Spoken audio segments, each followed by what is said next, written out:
ngari tia kono ia le urua i ri asi.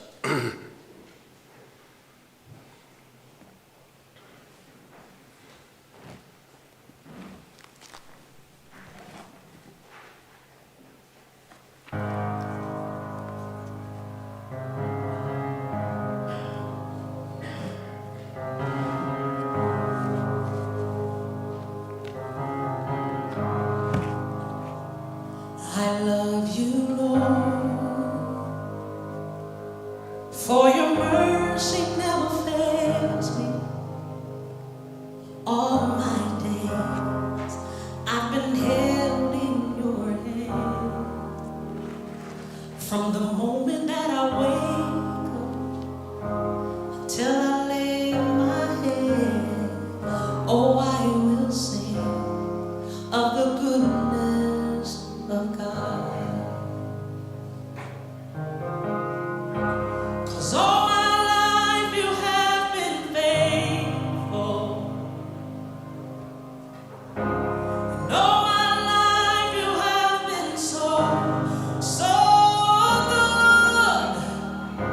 With every breath that I am able, oh, I will sing of the goodness of God. I love your voice. You have led me through the fire and in darkest night. You are close like no other. I've known you as a father. I've known you as a friend. And I have lived in the goodness of God. Yeah. 'Cause all my life you have been faithful. Oh, yes, you have. And all my life you have been so, so good. With every breath that I am able, oh, I will sing of the goodness of God. Your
Pasolo mai sia tātou whaiteu whamole mole.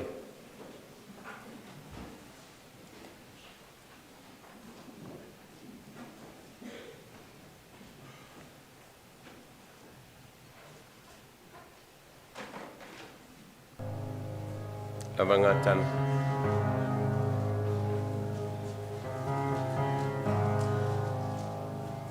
I love you, Lord, for your mercy never fails me. All my days I've been held in your hand.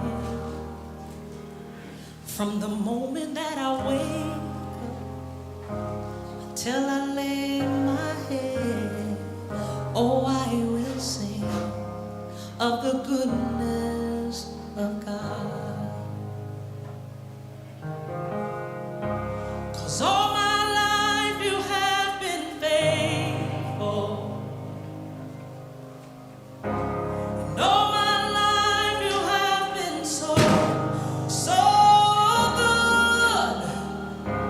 With every breath that I am able, oh, I will sing of the goodness of God.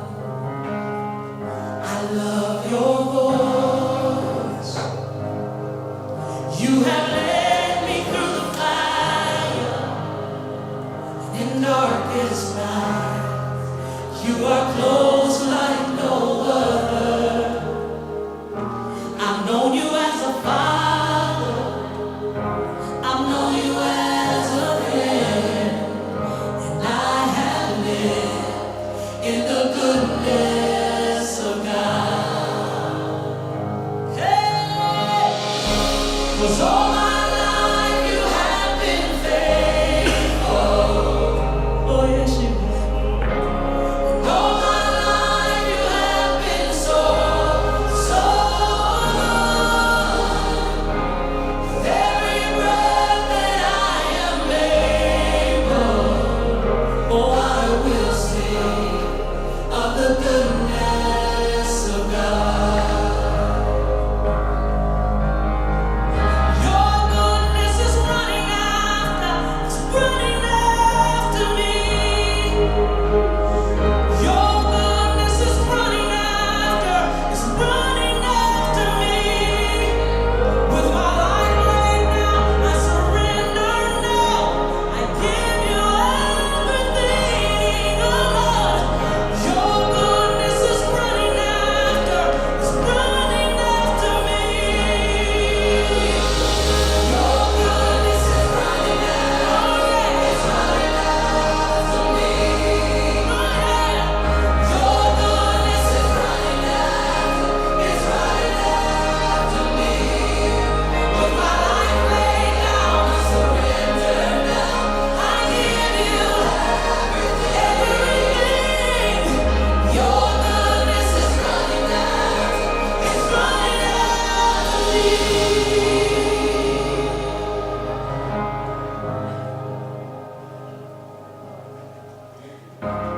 And all my life you have been faithful.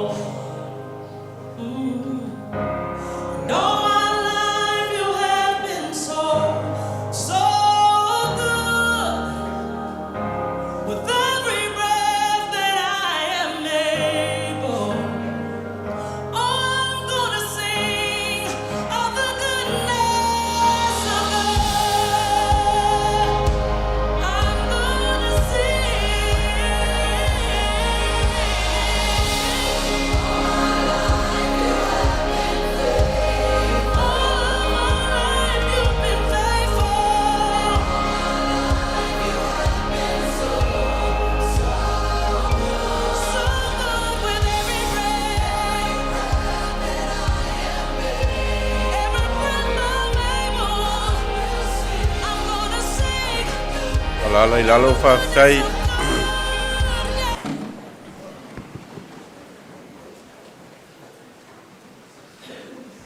Hello leo e whai masui o le. Au whingalo nei sunga iau af soswani. Pea whai lo leo e whai masui o le au lotu ma le karesia i.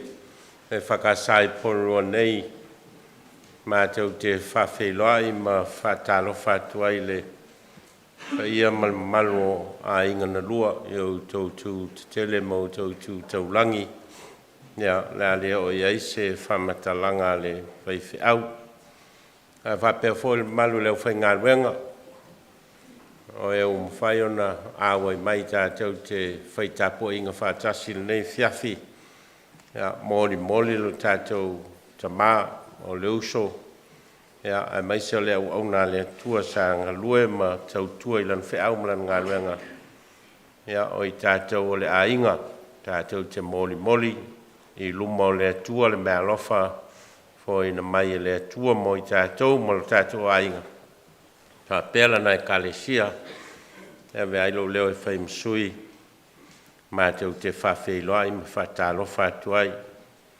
pa ia whale anganu pa ia whale malo ia pa ia foi whale tala le lei ia malo le soi fua maua ma le lange ma su maya ma tala maya au o le a tātou tāpua i le tua o au nei le toi tū ma le ola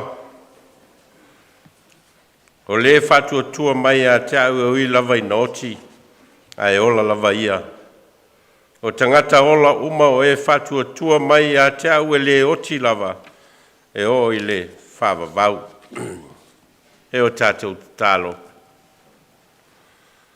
Mātou ulu whale mailo malu le nei whiawhi o i mātou o le a inga o i mātou o a inga i toto maano o i mātou foi o a inga i le whale nganga o mātou o mai e moli le nganga o le vi inga ma le whawhetai whale a inga o no loa lofa ma lo wanga le leitele mo i mātou le soifua ma le ola na e fua ina ia le ulua ia li ma e fua ina mai nei tau sanga e tele mātou te mafuta ma ngā lulue ma au na whātasi ai o fua ina atuai la mātou vi inga i lau fio ia o mātou o mai e whafo i lava ia te oe o na oe na e fua ina mai o e fua i e te toi avesea awe mailo nganga i la mātou tāpua inga i le nei fiafu ia whaia lava i le nganga ma le whamaoni. Ai ai u lava o sevi inga ia te o le tua le tamā le alo ma le nganga pa ia. Amene. A tātou vi le tua le pese fitus fumalfa. Fitus fumalfa le vi inga o le tua mai a lea. Ia ona tui nātu leo le awanoa i. A inga whanau. Ja, mai lato uma ua sauni e whaini mōri mau e tusa ma le sila fia. Ia o le soi fua o le tamai a leo lua i li asi. Pese e fitu fumalfa.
le awanoa nei o mōni mau, le a inga, ia, a mai se foi o alo ma whanau le whionga ia leo luai. Ia, ni se foi o a inga po le kalesia, ia o loutou awanoa nei mo tātou mōni mau. Ia ona so ai lea ma le pese le a inga, ia ma le slide show, ia ona so ai lea ma le tātou talo.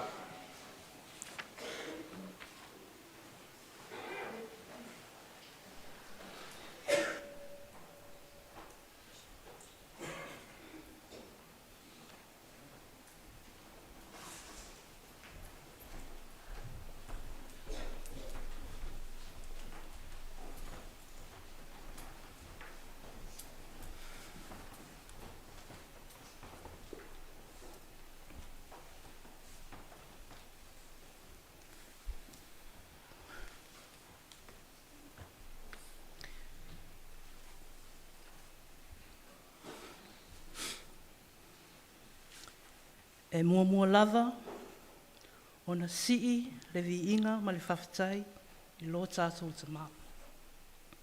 I le langi, ana lona lofa, ma lona anga lei, ua au lia nei afi le manuia. Whata alofa atu, i lau sasunga, nove, ma le whaletua, ma le nofua alo, whapena foi, le au whenga luenga, pa ia i le atua. Tina, ma tamā matutua, le pa ia ma le mamalu, ua poto, ma alo le soifua, ma alo le langi mama. Jesus said, "Speak truth, and the truth shall set you free." Our dad had many sayings. And one of the sayings was, "It is good to see you." Therefore, I ask you turn to the person next to you and say, "It is good to see you."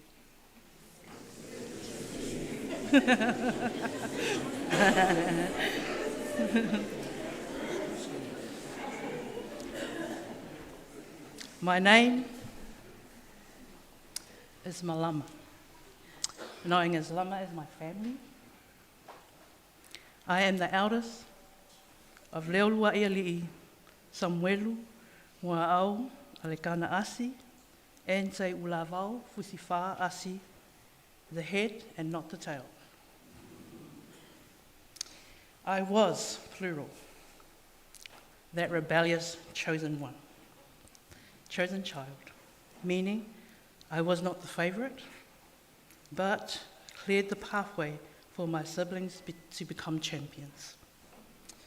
My relationship with my dad was very challenging, really challenging. Taking everyone back 53 years ago, so I'm 53. We used to watch rugby union, the All Blacks. We had a black and white TV, it was so small. So the generation wouldn't understand now. Every time the All Black games were on, my dad, so much passion, so much love, that the whole neighbours would hear our dad cheering. I'm sure from there we had stage fright. Our dad would be yelling at the TV, "Go, go, go," and then he'll be, "Yahoo!" And then we would, he'd have that cheeky laugh at the end, like he would be laughing. And our mum, she was not into rugby. She was not into rugby, and she'd always yell out Dad and say, "Samuelu, a pe a kuku lalolo leo." Did Samuelu listen? No. Another try happened, then it'd be the same. "Go, go, go." Then Mum goes again, "Samuelu, pea oe se kamaikiki." Then I played women's rugby. And some of the family here, they would know, there will be evidence. and also played. Dad was my biggest supporter. Dad was my biggest supporter, that he knew there was more space out in the field, that there was, and you can hear Dad cheering me on. He knew you could hear Dad's voice with passion, which was uncontrollable. He became the commentator, a referee and a coach. He knew all the girls' nickname every time they would run the ball. My dad would wait for me to get home to discuss what I needed to improve on. And then he would ask, what time is the next game? Because I was that child, life of the party. Many times I would come home and the front door was locked. I then would knock on my sister's window. We shared a room, me and my sister. So me and Whanga shared the room, and it was our bedroom window.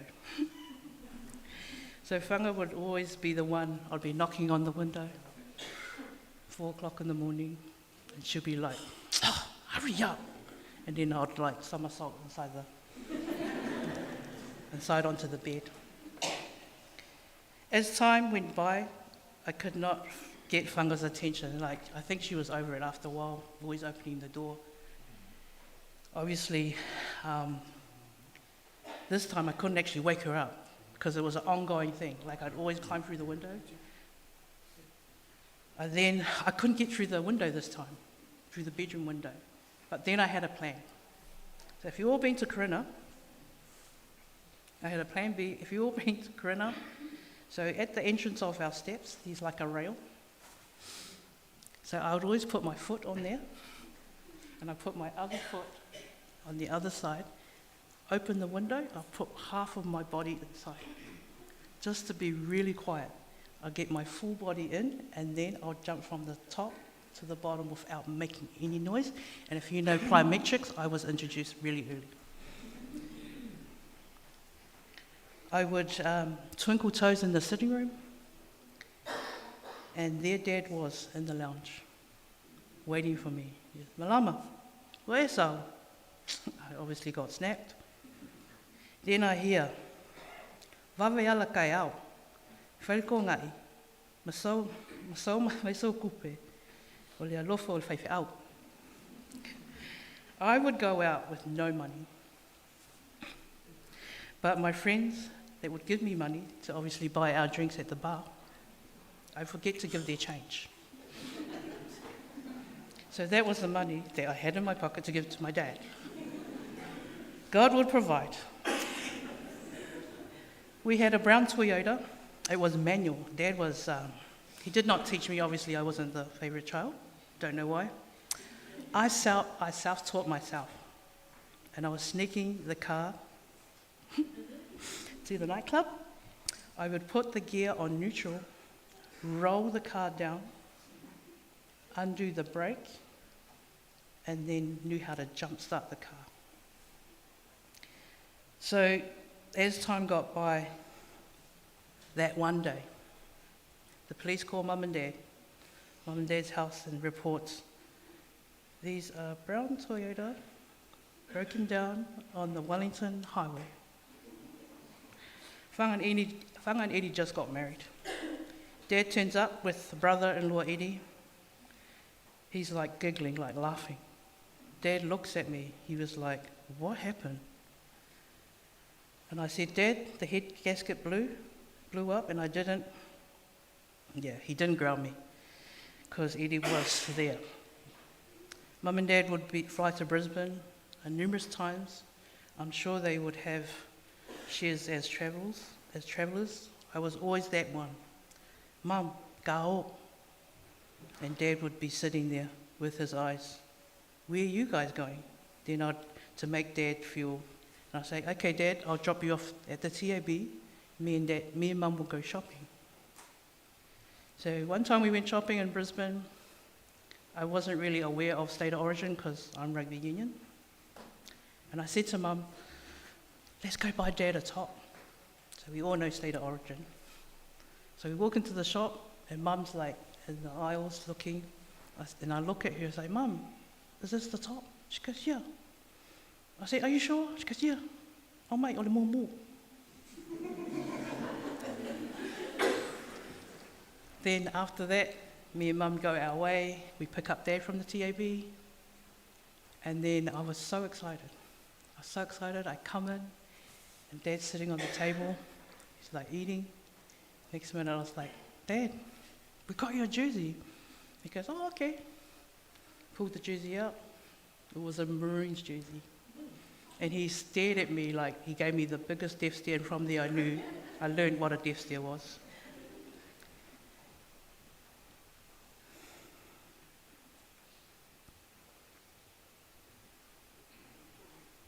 When Mum passed away, I thought I'd step up as the eldest.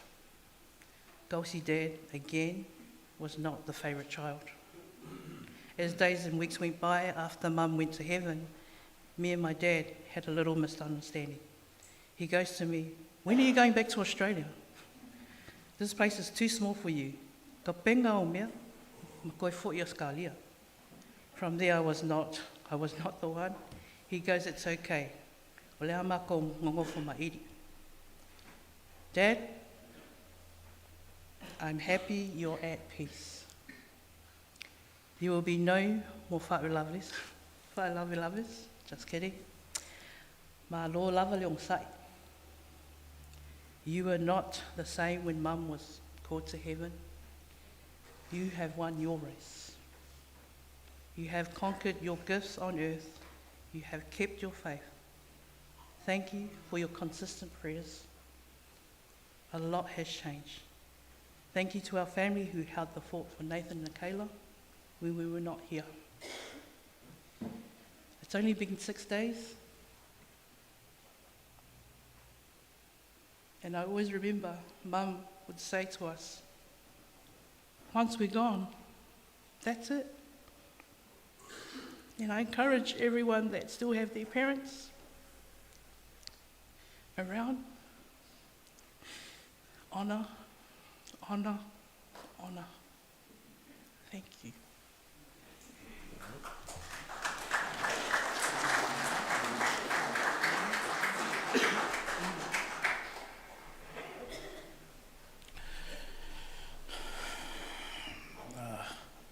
E mumo no whatalo whatu lea pa ia, o whainga luenga lea tua, o tō whatua, talo whatu fōi le pa ia sa moa poto. Ma lo soifua manuia le langi mama, lo lava, e le lau o kwala sa moa, o te whai lau o molimaui pa langi, lo lava.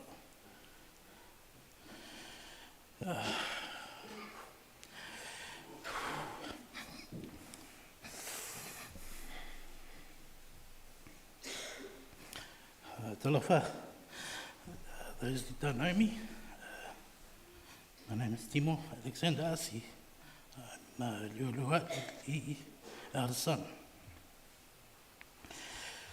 Today, we celebrate my dad's life.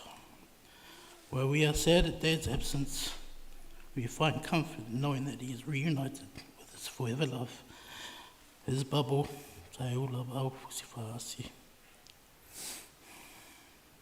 Dad has not been the same since Mum has passed. Every day, Dad will go to visit Mum and sit with her for hours, telling her about things happening in our home and our church. I know in my heart he has been waiting for this day to come.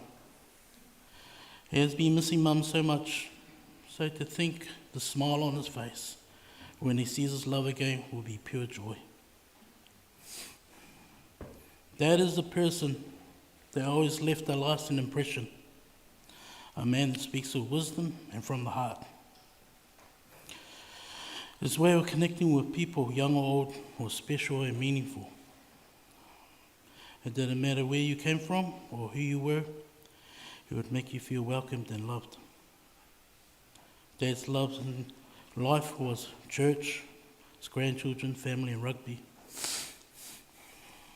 Dad is one of the pioneers of E Whakasa at Pororo. He has served the church for many years, and his church family remain close to his heart. I have a son named Jalen. So he lived with Mum and Dad for 2 years before he moved over to Brisbane to be by my partner, Julianne, and I. I am forever grateful for that. Yes, Jalen got to experience the same upbringing as I did. Jalen inherited Mum's patience, love, while my daughter Sky inherited Dad's love for Samoa, and my youngest Thor inherited Dad's cheekiness. Growing up in our household, I was blessed with not just one, but 2 mothers, sometimes 3, in the form of Dad's siblings. My older brother was Uncle Tati. When I was young, I got a hiding from a kid at school. Uncle Tati went to look for the kid. But I forgot to tell Uncle that I was the one who got smart first. Dad loved rugby. It was a staple in our house.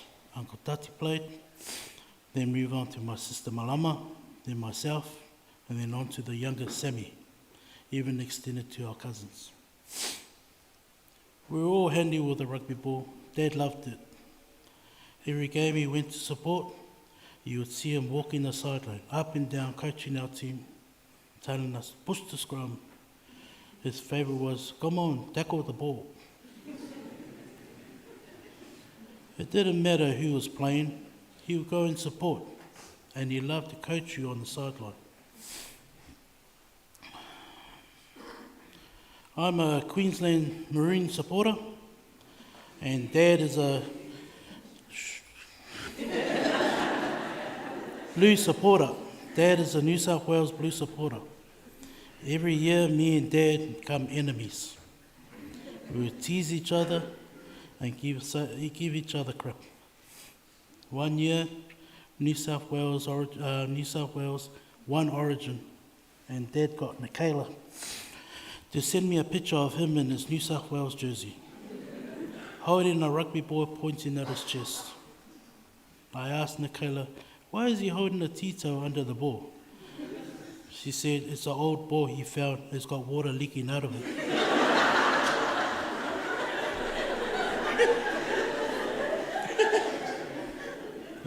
The following year, Queensland wins.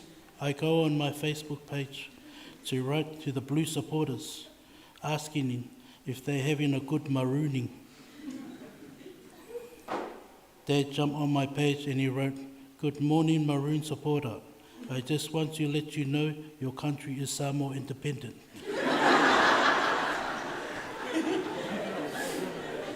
I shake my head and laugh. He ruined my day. Later in the day, I check my Facebook and I have seen 10 people loving Dad's comment.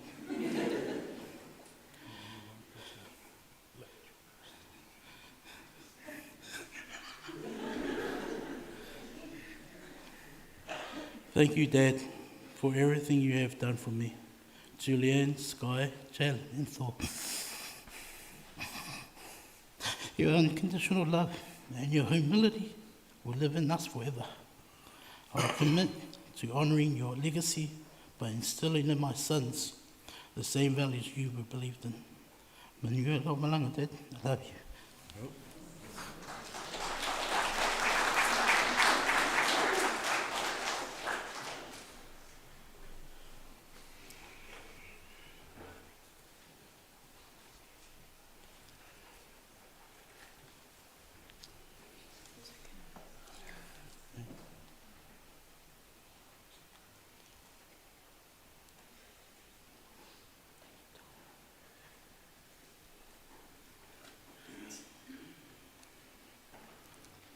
It's been a long time. It's been a long time.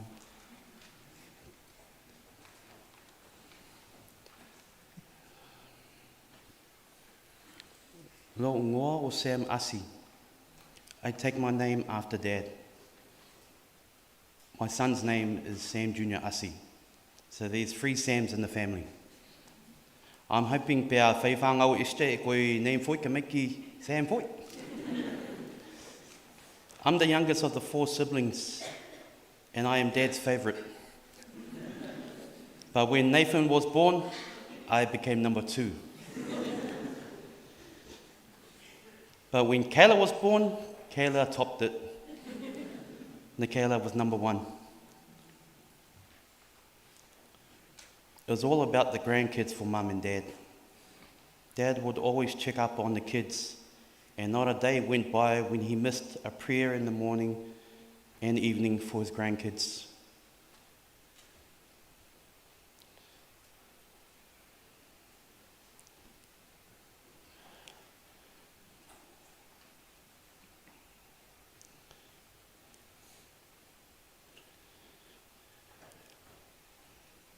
Corona Street won't be the same.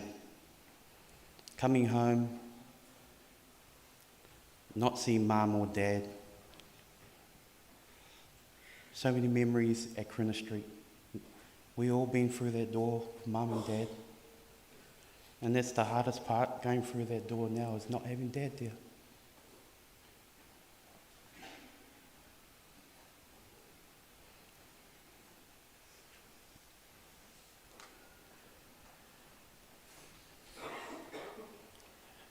Dad had a deep love for dogs.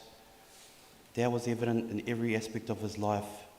To name a few dogs we had at Corona, we had Blackie, Scruffy, Lazy, Brainy, who Dad buried at the backyard of Corona Street. Dad would often say that dogs were like people in their loyalty, companionship, and ability to bring joy into our lives. Koko was Dad's joy for the past 1 year. Mum's passing away was not easy on Dad, but Koko kept Dad busy and a smile on Dad's face every day. One of the memories I will always remember, in 1990 when I was at Waitangaroa, Dad would drive to my school from Ashley Wallcovers in Elston to Waitangaroa to bring me lunch and spend some time. I think what people don't realise, Dad was a very busy man, whether it be church or family, but he found that outside of work on his lunch break to come and see me, to have lunch. I guess that's for the last 20 years when Dad's in Australia, we go to the pub every day. We have lunch, TAB, we have fun. But just spending a little bit of time with Dad means a lot to me. Dad always putting God and our family first, sacrificing everything for us. Every family event, birthday, weddings, funeral, graduation, Dad will be there, and his presence was important to the family.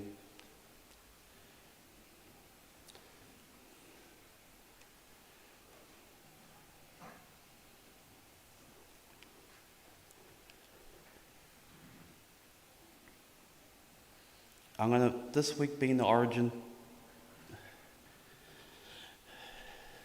it feels like Dad's picked this week, his favourite week of the year.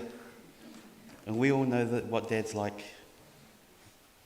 I'm going to miss that phone call when he rings the second after the game. When they win, he rings me, "Son, ka makakalonga." I said, "Yeah, I'll watch the game. But I guess it's not going to be the same.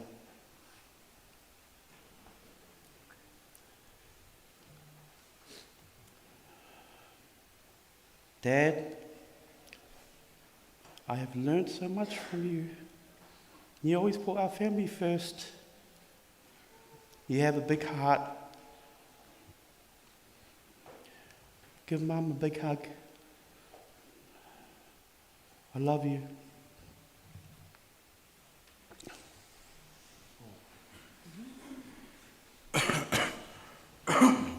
Al whātalo whātalo sunga le tai no ve la au, a whengalunga paia le tua, sunga o so sangi malato faltua ia fatalo fatu foi ainga na lua pa ia man malu tato e kalesia ia tinama tmama tua o mai masani malo sui fu mau malangi ma ia molto silfia o lo ingoa o le lua ia li Nathan le lua ia li Nathan asi se o kai au koi lopa lea ia o au pengo ku fa longo mo le maul fanga ia ele o au pele ko inga ona keila a umalor ke ia so lo ma ia pengo fa longo foi o le ko kele o le au ka alo la kapil ngi ai a le ai o ke so o ia ulava nga o le lokua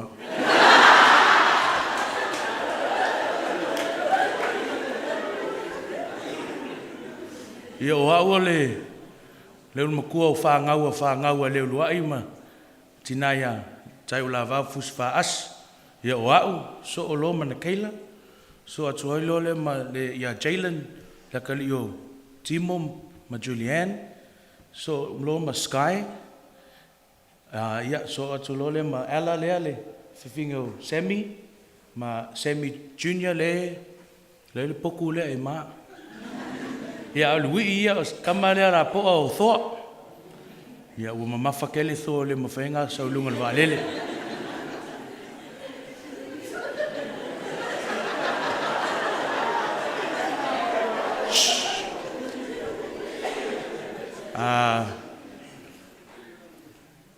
ia le la como fai a ko fa makala kul melenga kupu le alu fa fo se el koinga o le aso nge ua ko ile ongo aso kalu nga malius ko inga rea o le routine ma sangi al ko inga yo e hala ngi kai au au mesa ye e ka penga le lo makua le breakfast ai kalu nga malius silo makua o fainga o yala nga breakfast au ai lai mois ia papali sil fanga ma manakaila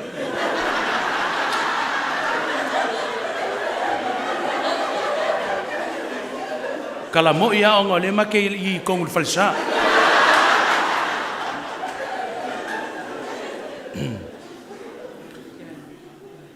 ia me masangi ko inga e o mumua e asi o solo fonua le TAP me ngai e fo ia so sa malai kike lingi mako lunch e lunch semi ai le lunch au alu uma ko pe le TAP e alu mumua failanga TAP ia ngalulo le countdown e failanga fa akau mo ko nga ile sale o ke nga le ko fo mai le au sufongo mai malua le nga lu failanga fa akau kalo e failanga saka mo ko nga ile le sale o ke ya ka ngu lol fale ko ingo wo o lunga o stepu o le fale ko inga malanga fa akau alai ka o ko pena kaila o nga wakangi mai koko o longa la fa longa ke o yo longa ngo ko mo misko ing ala kulona kela ka kala fo feko ala wa ku mai ko inga lunga step le feko ala wa va ya ku na kela ya sko inga pe wa kau wa ngi va longa lu me started to lose balance ko ki kia pa u la sko inga ala kulona kela sapos ko inga ava la malo se sho ku fingile si ilol ko inga lalo step ma faka oko e lalo le footpath ia o nga makalo nga ka angulu sko inga o le cardiac arrest ia o nga wa fo il fo mai vili lo na kele le ambulance fa ka ngulo le ambulance ya na kele lunga kel fongil me fai a ona kele ia vi ile ku o fa ona kele malanga nursing degree ai le yalo sko inga fai men kele le sipia peo ke maka le Shortland Street ollo me se ke ya wo fa coupe ale isi o ku fingi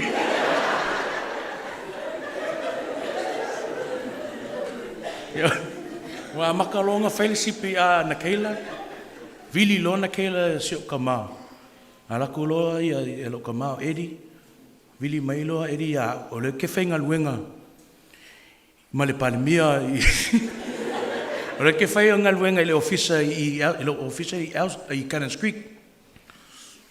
Ke ia kangi melo ke whongi o lo ka mā.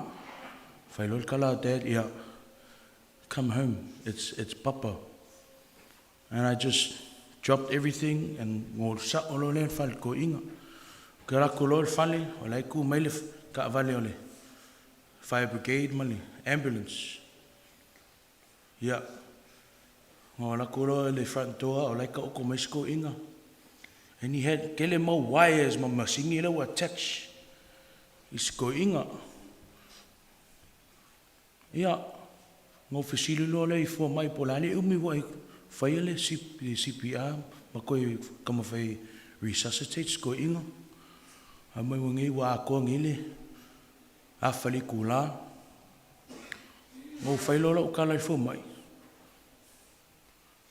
Pe ma whainga, ka au whikou, o ngā wai, wa alu sko inga ngai ke, pe ia le wai mai fua mai, oi. O koe vai aku foi, lawa, lai makalanga maka. Ke ala ko lalu i fuka o komesko ingo whai lola o kalai. Dad, ia, alu loa oe. Le sumela angu whai. Ai, le angaro whak. Ai, o leo ke ima si o kuwhingi. Ia, o whangau leo i Australia. Ai, e kukiki o mai. Ai, alu ia oe Dad. Mangui alo malanga. Ai, ai le yoki sko inga.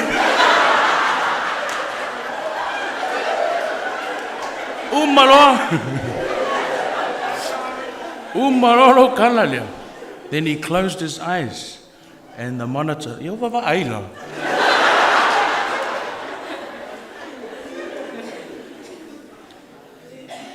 Ya ul kala na. Ai. Wa ya o makua pali sit fanga ma edi. Ai, e ka upea ia, le ko inga silo makua o makua, e alu o makua e, whainga luenga. Ia, ingo whao ma le whale maseo, i ma o makua ia. E fo ia so, my granddad used to drop me off to kindy. Out ko inga leo. You know, normally the parent would drop the kid off and go home. E re ma whainga alus, ko inga le whale, ai ku ngā oa. O leo ke, I'm on the monkey, ia so ala ngō ma whainga whainga monkey pa.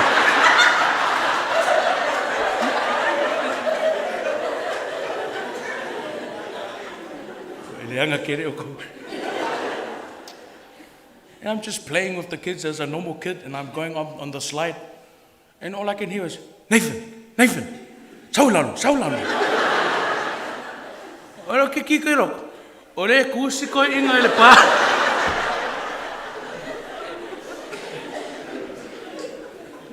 A whainga sko inga, ole alofa yanga whangau, I miss the love of whangau as grandchildren. And o mei, I will never forget, when I was here, so ang foi ile ang amatsal ka ko look ai kai minga sap o le play group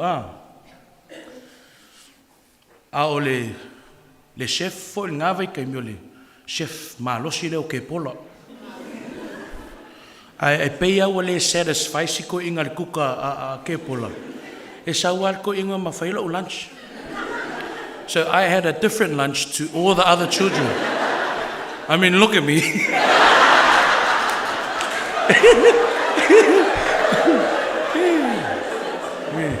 So much aroha. And the teachers here, Tina will tell you, I had my own pot of veggies. And that was my relationship with my grandfather.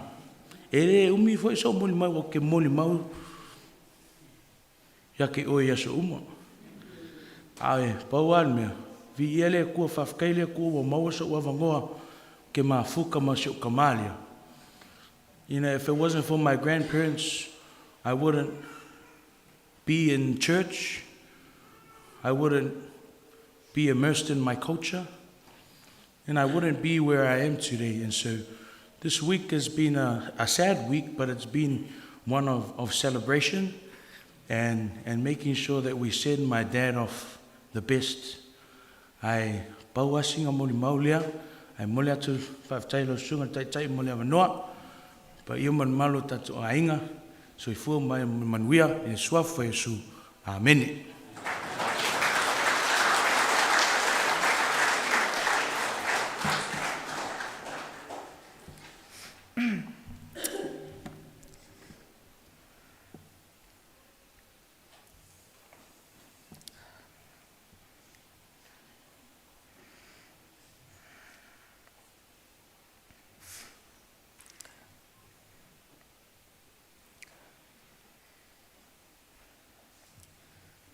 Grandparents are a very special resource.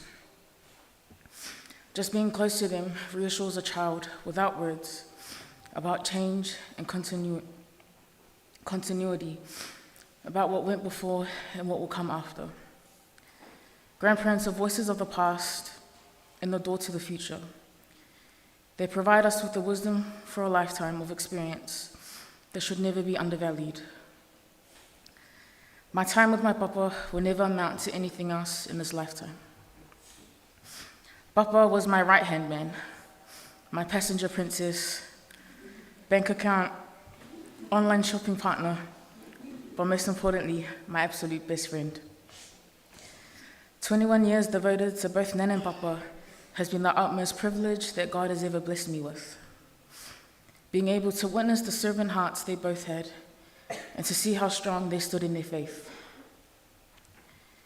At home, Papa had his usual routine. Breakfast in the morning with koko, where Papa will make koko's breakfast better than ours. He'll get ready for his day, then we'd have to sit and plan he'll get the car first, since we shared our car. Then he'll head out to either the TAB or to the cemetery to see Nana. I'm forever thankful to God that Papa was able to be present during each and every one of my milestones in life. Because without Papa, I wouldn't be able to do what I love now without his support and prayers. No matter what time I would get home from work, Papa would always wait up for me to arrive home safely. During my schooling years, Papa would wake up in the middle of the night just to keep me company while writing my assignments. He was very cheeky. If there was anything he'd want, but he knew he wasn't allowed, he'd always call either me or Nate to ask without Mum knowing. And it was always either to ask for baking or for his me'ai from Cannons Creek. Although how hard I tried to fight for you, Papa, time wasn't in my hands, and it was your due time to return home. Papa, I'm going to miss you. I'm happy that you're with Nana again, as you had always wanted, but were so patiently waiting for. Your grandkids will be all right. We have Nate who can provide for us financially. Because he's rich. I know you love me since the time I was born, but I've loved you my whole life and will continue to. I love you, I love you, I love you. Ia Manuela Malanga.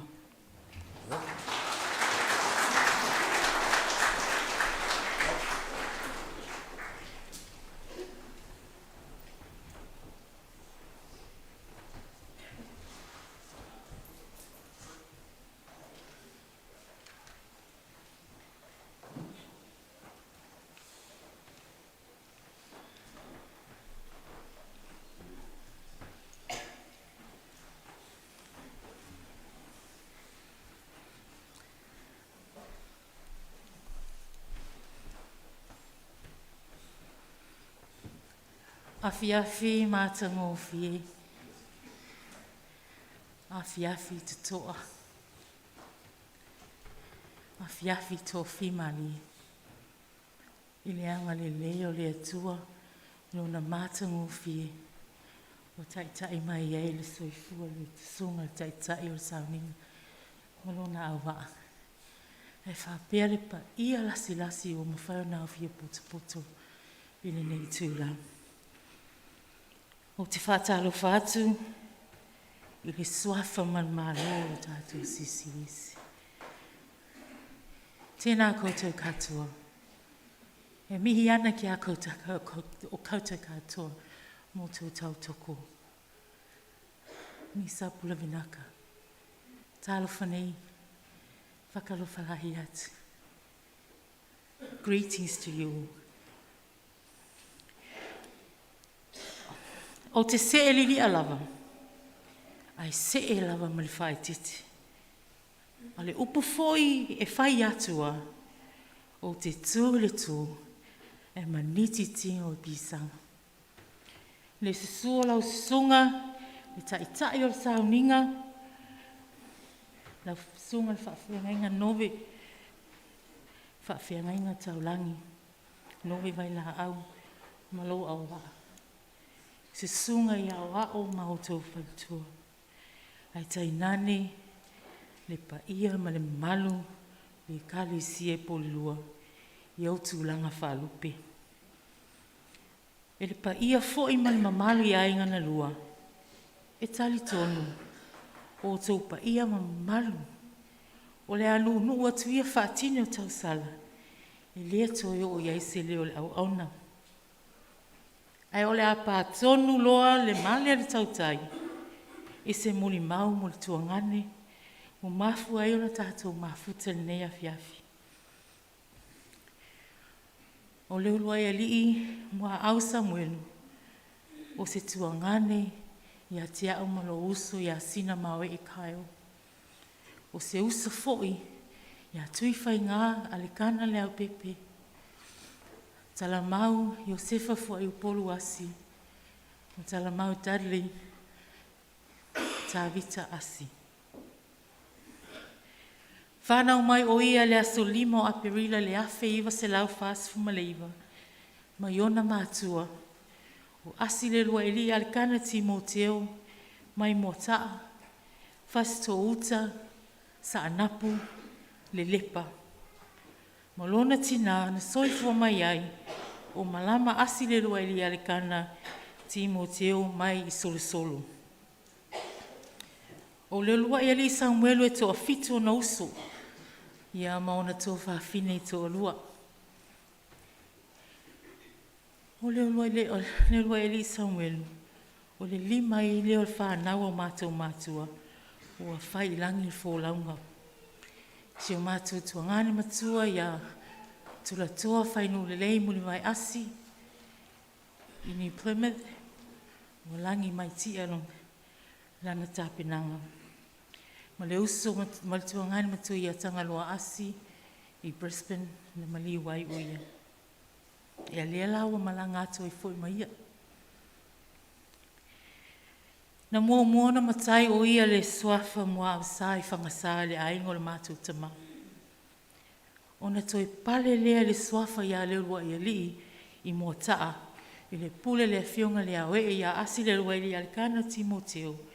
I mua taa i le aso mua yuni a fe iwa se lau valus fumal tolu.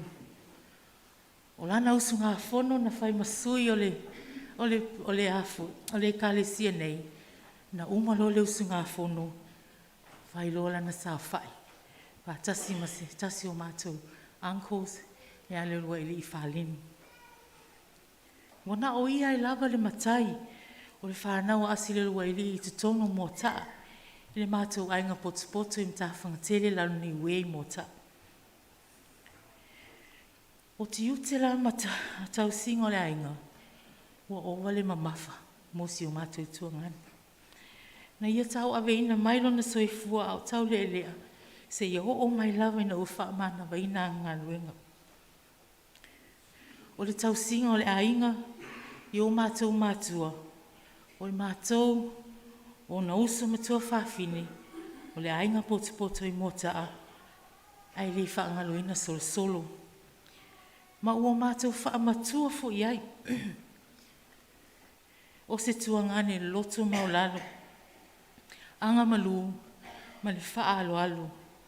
E wha mua lava e i o lona ainga, i so se tautua ma se au onanga, i lona soifua tausi ia i mātou. Le fuilana muli mau le whanau nei. I le soifua tausi o le mātou tuangane. I le mamawhtanga ma le tuangane, o se tangata alofa, o se tangata e whaitua whawhine, E tausi I lo ma ua vafe avatai. I le maa mawhitanga, hai mai se sio uso le titi. Hai tai nani fo I uso tua ngane mātutua peo nā lantai mai. E iei fo I taimi, mā te leo tutu sai ma sona manao. Ao se mea ua o tala no atu iai. Ai tu ua wanoa le nei tua ngane. I le mātou mawhitanga. E le mawhai o na tau sami leo luai. Ai le no foi o na tua whawhine. A whai se mātou mawhitanga. E le mawhai o na ia. A mataria lan tau mawhitanga. E le I sa whai o na tua whawhine lau lau. O na winga ia le whaangaluina. E whaangalunga tā.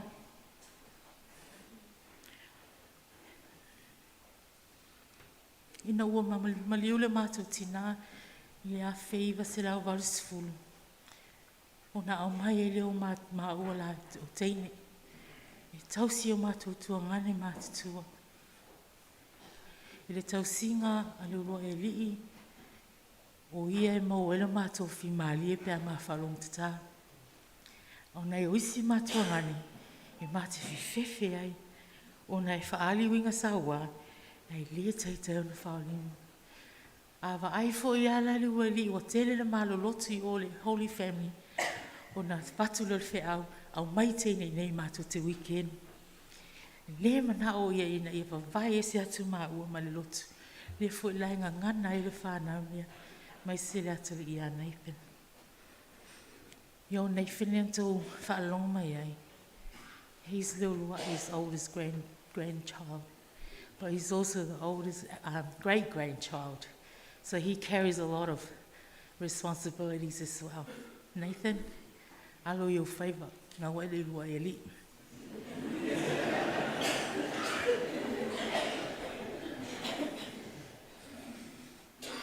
Ngā ngatara mātou whaasoa mana mātou waairo mātou tuangani matua. I le mātou video call sa whai molua newa I aso le asa. O le nei video call, sa whatino ina le whiwhila sa, o nei to olua tuangane o I Amerika, California ma Utah. O le uso matua alo I Samoa lunga I Kilangi. Ia ma le matala mau nei Wellingtoni. O I nārare na ngata le mātou whiwa ai ai. O le mātou video call o lo whaasolo nei, o se wha moe moe na tau la mua ele nei tua ina. Ina ia liu tō whanga le mātou tina. E tō whātasi mo le mātou tamata, o tō whātasi. A o leo halo e ki ai māko. A o lana toi upu ia i mātou, le mātou whiloa inga. O le wha marusi au, loto tele. Ai lava wana ia silafia ia I se taimi mo ia. E tu umuli atu ai. Hei, tu I mātou whaawau le ngā ruenga. Hei wi lea. Si o tuangane pele ina. Sa ui e na halu. Maua sau no fuanga I le nupa ia. Wheiloa I mana I o ta mātou tātou mātua tuangane. Malau pele ia ulawa. Ia manuia lau malanga. I le whaangaloina. O winga. Whaaloalo. O winga. Hava mo I maa ua o tua whawhini. Hei mai se o usu. Ua uma tangato le mātou a inga o na e alu tanu. Whaatou whama tanu ia I lātou. Te tulo le maleafu. Ia leo mātou o mai. E whaatou whaati a te o te mā. Ia pālii, silafanga, malama, tino masemi. Nathan, Ella, SJ. We will be here for you all. Ina ua wala au atu Nathan. Ina ua tupul whaalawe ia le luai. Tatangi le video call o tilo atu Nathan o wapia. This guy never rings me. What's going on here? I answer the call. Hi Nathan, where are you? Hi, Auntie, I'm at home. Papa collapsed. I said, what? Papa collapsed. Where is he? He's gone. Gone where? He's gone. He's not coming back. That's when it hit me. Something has happened. I said to Nathan, where are you now? He said, Papa's still lying on the concrete. All the paramedics are there working with him. Kayla was there the whole time. So just want you to know he wasn't on his own. He must have been his little strength left that he got himself home to be with the kids. My first thoughts was Talamau Dudley, who lives here in New Plymouth, in Porirua. I really tali mai. But he also noticed the video call that come through, and everybody, all the siblings answered the call except for Luluaeli. He knew something wasn't right. He finally had the courage to ring, to answer and said, can you please go and see Nathan and Kayla? I'm on my way now from New Plymouth. And that's how our weekend started. My first thoughts was the kids. Poor Pari had just gone over for the weekend, and he decided to go with just his grandchildren. That's how much he barely ate oi lau whānau, no grandchildren. And we can accept that. That's not surprising at all. Ia nei umi se tala. O umana tā pena le maa o nei o mātou mātou.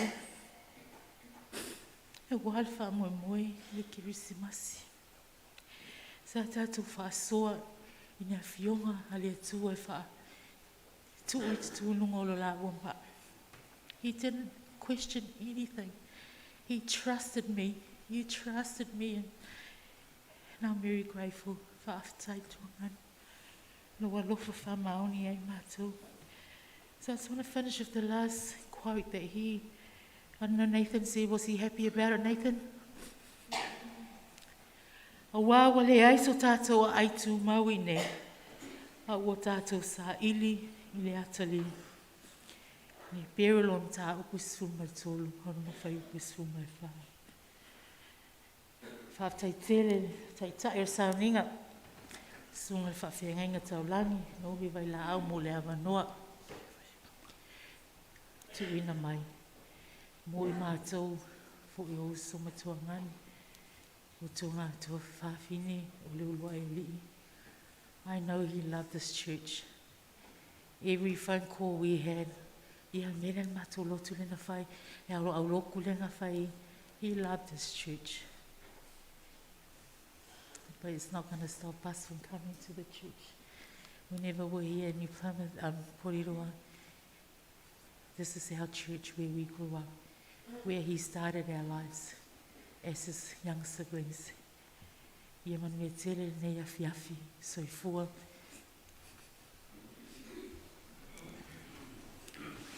Tai, tono leo mau o toi mara ua noa I le vai niu lea. Ia. Sono lo ingoa o se yuli a wala whea nati. Lo uranga atoa, ia o tono le kale sir nei, mātou. O vai lo lei New Plymouth pe ona mātou no foi nei, ia, o se o to lua wha pele lea, o le pele foi lea le uruai. A le whai a vāle nei, le whai a vā pitu sili nei nā lofa iai leo rua i li. O se te māli I po se te mā e lava le tō whā. O se te mā fo I e mā te whaiwhai mea whātasi tonu se o mātou ainga. O se te mā fo e tuwha mai ai le tō whā. Ia mau ma whaasoa mai ai. Ia lea lava ua au ngā. Nisi o vaenga na whaasoa mai ai se o te mai atia. Lea lava ua au ngā e tausi ai ia mātou ainga. O se ta māfo I e tāo fiofi le tō wha. A o fo le taimi e o te fia mana malama ai, mea I tono le ainga I motaa po sol sol. Ia e whaasoa mai lava le urua I ali. So se mea fo I o whara me lave o le mātou ainga po sol solo po motaa, e wana aua tu lava I siona tu whini. Ia ona mao mai le mātou wo po Australia po whea lava. Ia e mātou o lava. Ono o lau nau nau. I mea alofa na tu ina mai le tamalia. Le anganga whaafutai lea I atea. Na o loa le tāleni o le tamalia I a le urua. Ina ua whai le whalenga risati, ete risati I Wellington. Whalenga o lātou wharsa. Ona whai ele pese a pōrua.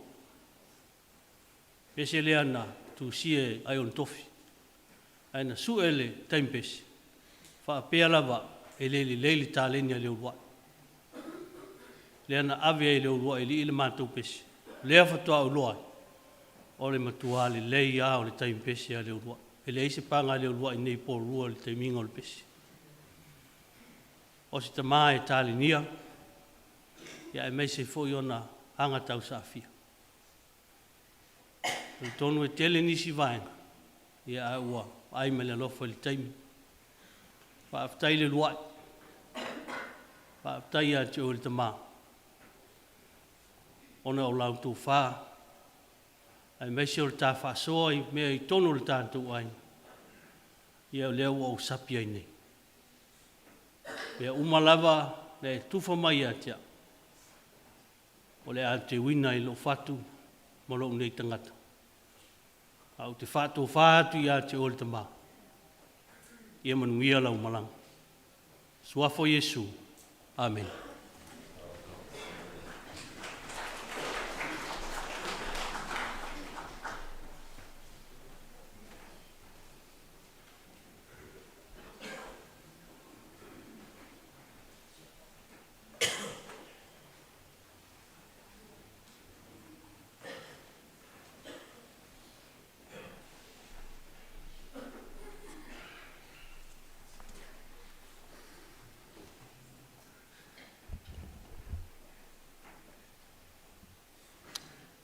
I le suafa manu malo o tātou o li tō tū.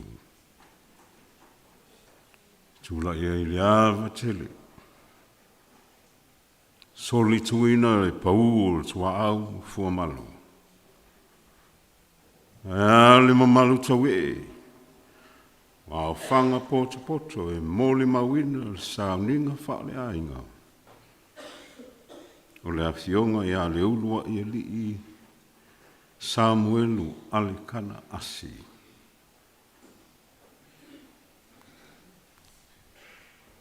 Oi whatalo whātu I lau sunga le se tai.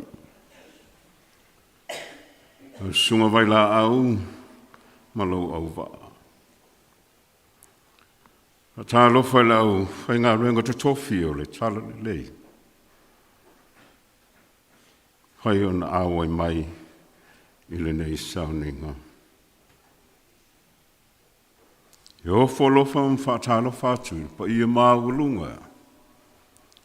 Tātou e kale sia I porero nei. Ai le vai ai le whala o oto, le awhawhi o tupu matamali I. Whale o pulunga I to uli o le atunu. Pa ia I a inga I lua. Maise o wō ma au mea mamai. Whaatasi mai I le nei e whiawhi. Sau lunga le wā lele mawhau whau. O le ase me mōli maua I leo so lea. Sa tonu a ia te au o le a whaila o mōli mau. Susai o le mātou mawhtanga whai a vāi. I le a inga lea. Peitai. O malanga wala au le tua le sunga le li a o ya se yuli le petia. Lea wha ua wala au le tua le fionga ya le ua i li. Ona o whapelea.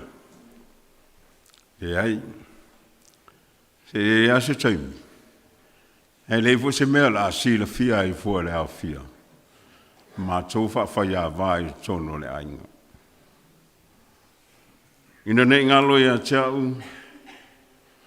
O lo alofa mai Joyce, ma nisi o le whanau o le awai mai.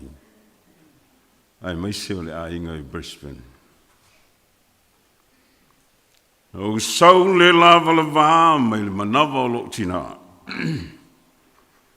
O le a o fōi atu i ai o le lava le vā. Na fōi na mai e le lii. Wa ave e seina e le lii. Ia whaamanuina le swafa o le lii. Le tali ata mai le nā iopu na ua longo mai le talati ngā i mea ua tupu lo na ainga.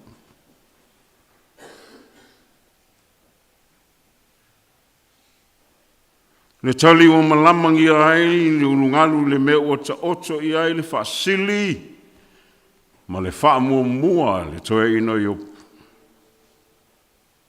Pese iu whape iopu. O ave e sea na oloa, whanua, mea tō tino e o lava i lana whanau. O le mea sili o na tāua. E le o ave e sea no nā tua. It is quite obvious God was the most precious treasure in Job's heart. E vi ia lau a fia o le atua. Wa lau wala au ia leulua ia li asi. Wa au mai ei le mautinoa. E le whaavavau o na lai loa le tangata whaatua tua.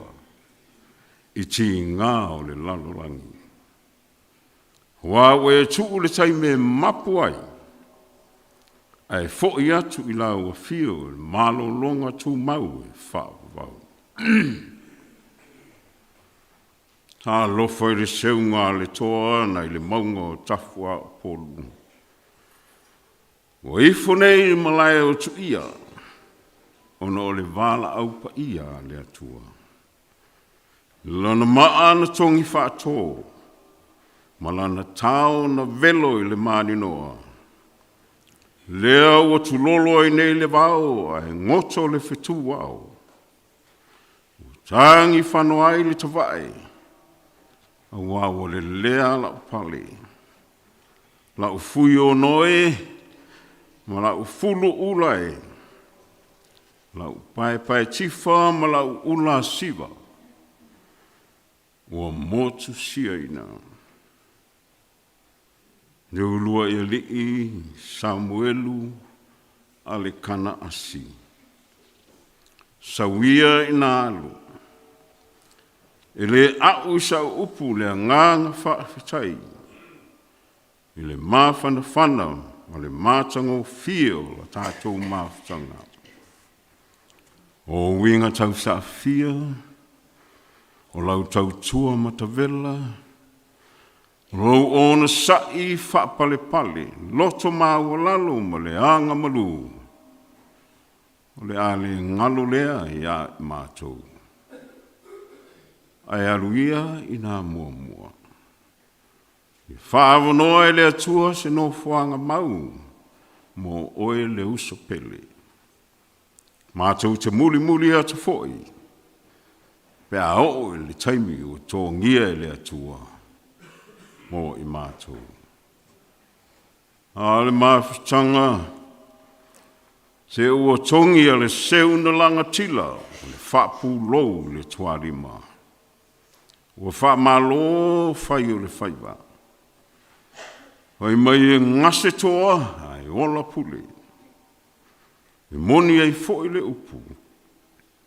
Mana tua pule. Ai le mana tua whaalaiu. Nā ua e fia fia. Ua tau nuu lau miti lau fia wheiloai si au mana mea. Whaafetai lau tau singa o le ainga. Ai maisi o lau whanau pele. O suri lava nei ma feo i whaawau o tātou ngafa i li ola nei. E ua lava lea. Ina nei o tātou whao la ei o lea tua. A o lau tau tua, whai ea o masui o nei vaenga o le a inga e whaapea ne ai. Lo ua ngā ngai. Ia e wha manu atu i lea li.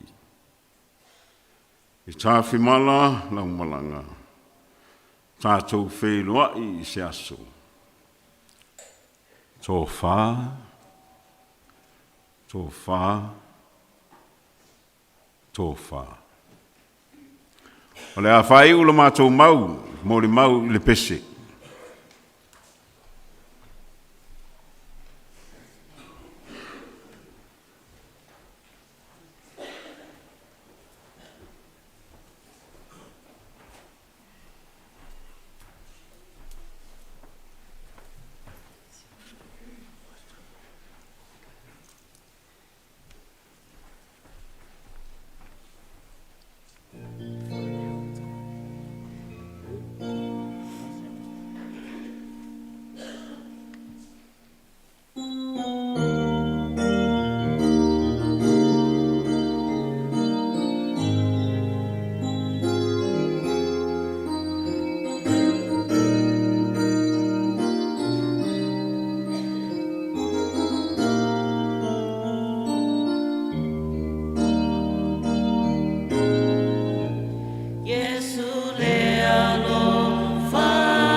O te se e tūwhue. Ai o tōwhisia le vailu loa. Le ango I na I te ai malama. O le pai tala o Samoa. Tula I ma le nganga whaaloalo ma le whaete fifi malie. Pa tulou le Malta. Pa tulou fo I le langilea. Pa tulou fo I lau sunga le taitai mau malu au tafa. O au nei, o le ulua I alii lei a taua sa vea se yuli so alo, muri talo. O le suli ma le feoi, o le ainga sa asi, ma le suafa le ulua I alii, I ta tonu o le mātou nuu I mo taa vaiala, ma le wha le tonu o le whale vai maunga. Ai mai se le mamalu o tui sa mau, ma le langia o le malae ma maota I whalefatu. Ai mai se foi o le langia, o le maota I lalo ni we, e fio ai asi o le auna e ale maari e toa, tau le papa. Ai ale malae I tāpu o tota, a wale fio pātū ma sale pātū. E siapo tala lau tele a watu mua mapule sa bali o toa ma sa tupua. Ai a, le malae ma maota I whātou ia le manu. E fio ai le matua na so sofa ai le to whaiolo. Aftai le tua o maua sa mātou wawanoa. Lea fio mai le fionga le alo ali o le tui atua tupua loa whale mada paito mleifi. Lei atua. Leu mai le to whai a muava sā. I opu lolo vai so alo leu tele. Oi mātou o suri ma whioi na tangi mai sa moa le whatalenga a whonga mua o le vai maunga na mula ulu Hawaii le vea. Ala wha whio na le maua so mātou avandoa. Le lalo mai tala mau ma tui whai ngā. Ma malu o lo tātou ainga. Sunga pali tele sila whai ngā o le nai tū. Na mātou o mai o no le lofa. Mātou fia mori mau. Ina watu ua le malo I le fionga la wei. Ya asi le ulua I alii ale kana. O le tamā alofa o le mātou a inga o maleitu malo. E le ngata I o na whaiva I le kalesia o na whaiva I tono le mauta whono ma le pale mene o Samoa.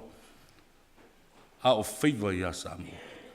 Malona a inga sa tautua ina. Tua le malo ma wha solo mai le nofo, ma le tau singa o le mātou a inga I a le ulua I alii Samuelu. Lewa tau sanga I matua ma mau le ulua I alii. Ai mātou te wha soa e ui na mātou te levou. Ma au mai ai lana wha soa I le tō whale lei. Se ta mā ma se uso matua vai atu o na taulangi ma mamalu I nā lofa I o mātou a inga.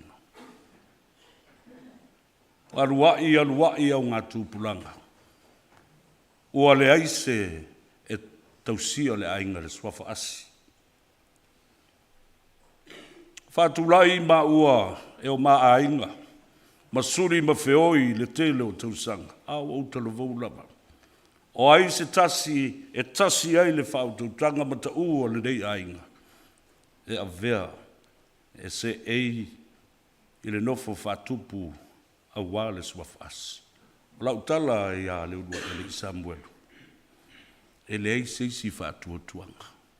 O lau o fionga mātou te wa ai I ai ma whaatilo lau mea I ai.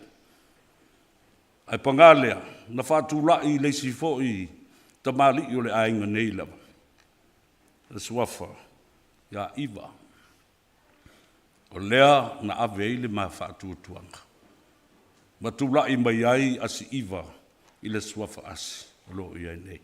E fia moli atu o lo whaanga ma whaamrianga, a le sa o le nei ainga o lo se ei le swafa asi, I to tonu o le mātou ainga, ai pangalea. Ua lutia I puava, ai mapu I whanga lele, o si I lona whaleefu ma le ngase ngaso o lo whawhia ngai I nei. Asi le urua I ali I pelei upu, fuatai. Moli atua I o lo whaanga ma wha mai senga o le matai o le tātou wainga. Ia te o tau le whanau. Se upu le whanau. Te le tausanga o mawai. Ele i o mai le tui o le oti ma le ti ngā. Ia i mātou le whanau e to tele. Ona sa ubi di tausanga na mātou mafuta ai mo mātou mātua. Sa uwa ai le viliti ngā.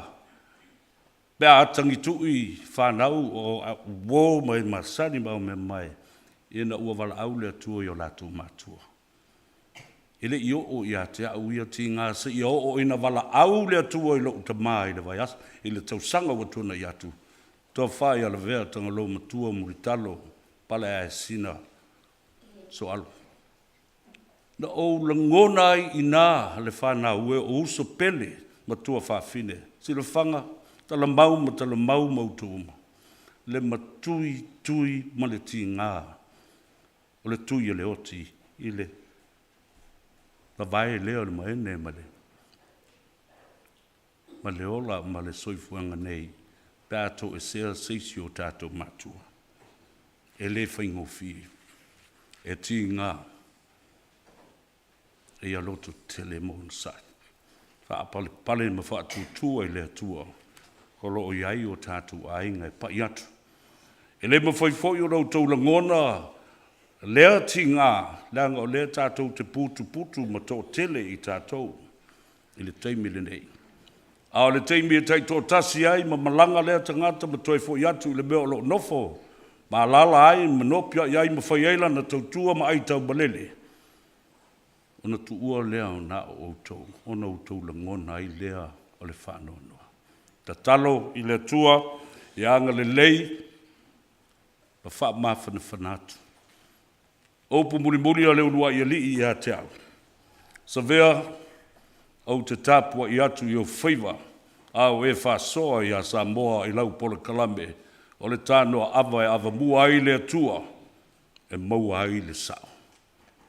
A uma fo se pola kalame, ona wala au atu lea. O malia e o walu le nei ata, le nei aso o ata e lau whasoa. Lo fa mai le atua walu o tusa so tātu manuia o tātu titai, manuia ma malu o le kalesia, sa mo ua poto le nei a fiafi. I ona tūlanga whaalupe ma ona tūlanga te tele, ka pēr fōi a inga na lua. Paolo ma ngafa sili, wa tau tupu ai le ngafolo tātu wainga. Pai o nei me uma, me le nganga, whaaloalo ma le loto maulalo, i le marasuafo Jesu Kiriso. Amen. After te le mora rai.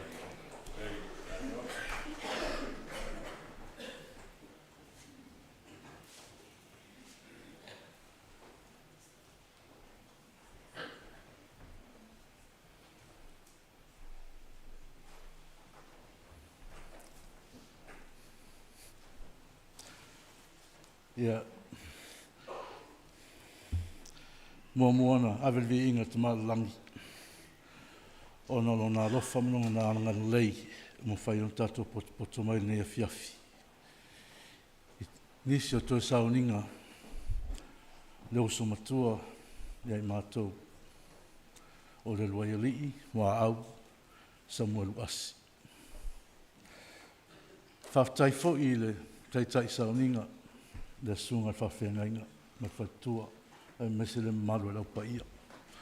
Ona le nei awa noa mātou ngua whia o mātou maua, whai e na whai se mātou tala. Ma mātou mo li mau wai, nisi toi sauninga o le uso.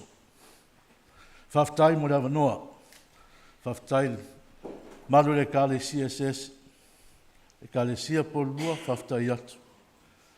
Tō ngaruenga, nā mata mai lava le aso, to e se e le uso. E o mai lava nei teimi, watu le whaftai atu tō. Whaftai foi a inga, wō mai māsani o poto mai. Tātou te moli mawina, ma tātou celebrate toi taimi o le uso.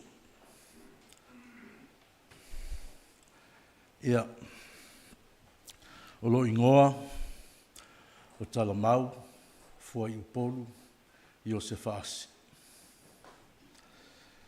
Sa unofu i lalo malo ma fo faunga sa tala e whai. Au o mai umala mun mau, o whai uma tuata le so mafo whau e whai. Le alau tu atu taimi nei, o le lopo la tala la whai atu. Le au whalongo, tala le lei uma me ena whai. No mafo whau le, po ani me se le rini o le luai. E tauna tau atu lau pa ia. Ia, ale i whawau pēta anuanga, no mono whapai. Whamalulu atu lau pa ia ne fiafi. Pētou tangatanga i maiwa, umi tatu aso moni mau. Whamari atu, ono i pau ni o se awa noa. I mawhai na whaisi matou tala. I matou uso.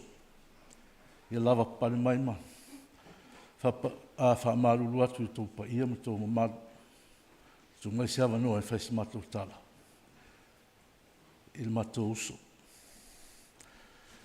Sa whai atu lo uso matua le i California. Ale whai sa moni mau. I atu i whai ngā, arekana, asi lau pepe. A ngengo mai tau, si alu e. Ia. Ale whai ngtāfo e le mea lau tupu. Moni mau e lua len tuana e tu nei. Ia. Ia se foli malosi. Ia. Whaftai.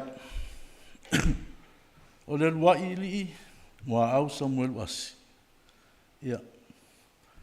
Te tui tau atua sa o stangata nga malu. Ngata lavalon sai. Le fuenta ua tutua fino suruama, veonati. Ngai. Fofanga le matua ai ngai Samuel fai ungo ni tau sanga. Ia. So stai me fai le matutana ngai fai uno masinga. Wai fai lau tusi ia tala mau. Dali ta vita asi. Ia. Latana fai ule matutana ngai. Ona fatule ia le luai. Sole. O vai aku ngaru peke ngofa ngongoa. Lau alu la vau. Ale so si au kengi. Ai fa mai kala kam. Sole. Le ko ya nga me ngi vai kai. Ia, so se taimi ai fai ala tala na iei. Pena sau nole tua fine. Matu tala nga mun muri a sau not the past on the second one ago. Le se falling a fa pe o mai. Au fatu ia mātou ina ua mau atu le tala. Ia sa le se tatou, ia ua confirm ai ua walu na whainga malanga pe on tala i nei. Walu ele koe sau. Ia. Fo i lau, nau sau noa ia sa vea le rua ili. Latu tam whainga ia, nofo ele, swafo le a ingon o mātou i mō tae lasi. Leo kau sa o kua alanga le manguia kam whainga ro vaanga leo. Nanga le avesa o whamanguiang. Me nganga le kau nguai mea vaanga leo. Ia, longa lua. Raka ngeo le luai. He mo ia lofa ma il mako ainga, i mo taam sol sol. Ai sili alo na lofa la ainga u la vau. E makua sili ala lofa le luai la ainga u la vau. Wa fai mea la ainga mako. He mo ia. E luaku. A luaku mako ainga fai sao ia fofuanga mea au. E makua si ia ilunga mai. Me foi ele kaunga we se luafe mai kai ko luafe mai ka ko. Ia a fai fa vlave la inga ulava. E alua i le luai. O ga nge si ya kule le lofa le luai la inga ulava. I lo mako ai. Ele ser kalanga. Inga wa mali ulava. Sa fan kai mato no ele fanga malanga mai. Ono COVID. Salangona whanau noa. A ngā kilianga o whangongoa, ngā wa umar maliu. Whai whawhkai e le luai. Pe ngā le lua mi ngukin whawhkai e le mako ainga. E luas fu mi ngukin whawhkai le ainga ula vau. E mo fa ku dan yo sole. La mo fa pe I ka ko usu makua. Ngale le en ko ngarunga fa yo la so ula va o le fa ka kele me ka ku. E ko e yo ngai usu mo yo ku fa finge. Ia, ne fo inga. Fa pe mar ko finge. Ngar kasial makai fa ngo asi ko. E le lo, le fo ngale lo eli ia nei. Yo ke lo la continua lo le lo eli pe la ku sa mo. Ka ngo fo fa wa ia le. Ngo fo lo grandfather. Ia, marisi mere ka ue nei fin ko ka ko mafkanga ngia fiafi. Ngo fa lo ngo ma lo ko inga ila so ele maliu ila nga peki le kunga sfongo. Ole ngo fa lo nga nga ko inga ku pe ko ngo po. Ke lo mo we nei fe ka ua mai. Yeah. All in all, the Waili was the best. Moia kele mako kalo mako I like. Ai mako fa mo mako usu makua. Penga sa ngoa ia. Sa vea ma. Mo mau vai e lavar ko fa. E fa lo mia foi ko ngai.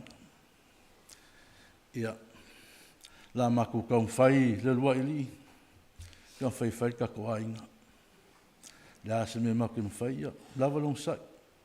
Na fiu fa ku ia fa me fa sa mo ki le so ka mo se me. So le Waili ia mang wia lo fainga malanga. Olo al lo fa mai uma ia mako lo ainga I Amerika. California fa pe Utah. Ki ngā tong car passes, a usau mamau a karuai oi. Ngō vili aku loko whinge, makanua manos makua ia kui whai ngā. Ngā alu makanua whak, ia wale lei, whakari mara le inga inga. Le lau laku mara alai nge Utah. Whai mai roi whau ele, a kongi no malo pusa dara. Karuai wa alu e ku mākou. Ia wale lei, Whaftai tai tai sauninga malau e kālesia. E mori atu whaftai tele, mea te oto umala. Whaftai o ainga. My brothers and sisters, yeah, we need to step up.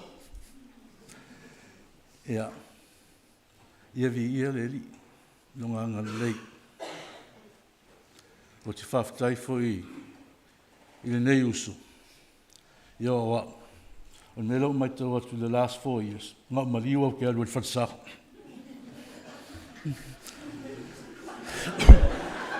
Ia, le lau te whaftai ma vi ia leli. O le au atu lomai nei. Ma whasau tāra lo tau tiru mai. Ia, le weli, manuia lomalanga, whaftai tele mo le awanoa, ia manuia fufonga le fiafi. Soafa Yesu Keriso. Amen.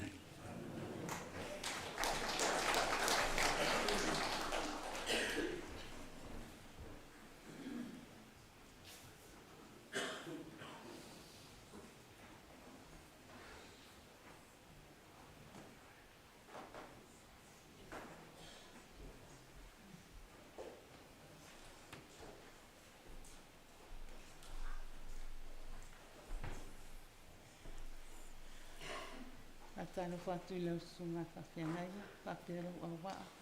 E pa ia ma le mamaru, lasi o le mawhatanga, I sunga I whawhengai ngā mo la tō whatua. Ai ngā ngalua, whapera le mamaru ese o le kālesi e so stafa. A nei tū la, e whaia se boni mau mori. Tamaya le wai. A o le uso ula wau ia o sinafia o mai polua. A mata sa mori mau.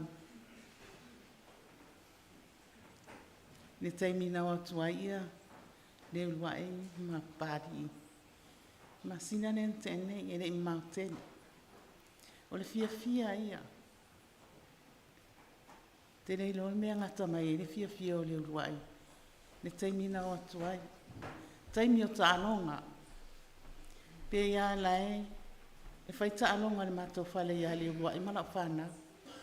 O lauto o te tilo. Pea o mea fo ia o le. Te maiti ia o tūmu whapea nei ni ma. O whapea o sole. Whale tonu te ren mene whai re li le ma teni tia tonu whale. Ia na whai ngana o anu ale wa ua tua ia awa pa ua e lalo le whale i lato matamaka le lakpi. Ia o tua i pea o la ua fia fia. O le taimina vini atua ia. Ia nei when. Auntie. Pau ngata ile i o titil mai. Pe umai fitangi si o la ma po valu. O lana me o tupu. Mani o e anti walu leo lua. Aru i fea. O au la leo wha le tonu no umapapau. O tele ta tonu.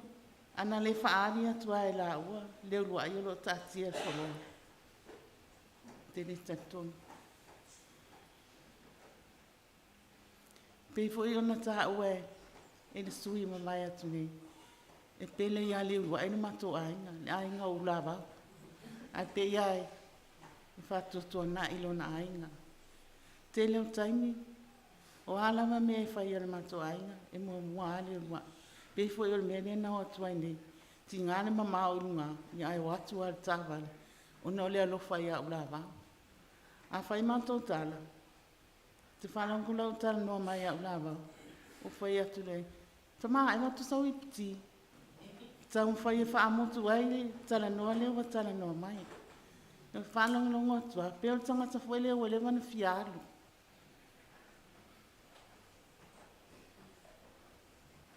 Ia na whai atu hale i ni tala fo ili whaatai na whaamotu aile a. Lea manatu. Ai a ole to ya sole o la to ia le vai fa ma vai mai ne mato ainga. Fo I mai e lo sa umi la nalu. Mea. Ile umi se mo mau. Umi tato tai. Le vai. Manuia la malanga. Lo fa tu ya ula ma. O tato ainga o ye ni. O to mafuta fatasi. Le langi. Ma o so no fo hanga mau. Ia manuia tene oe, manuia la malanga, no tu tele le whanau, mau e o tolu fia ma le oli, to anga le lotu pe o na iei o tō mātua, whata ta inga leu whai au tō. Manuia tene le nea fiafi, ono Yesu, amen. E re umi sa ukala o pau le mea o le, o le usola I kiki o lava o. Ale mama fukanga mau leu luai. Ele lei. Kero kai me kanga whao soa o e whesau kara e whai kai. Ia le uso. Ai, whake ia fo i rau me kanga ka. O ngā wai alu.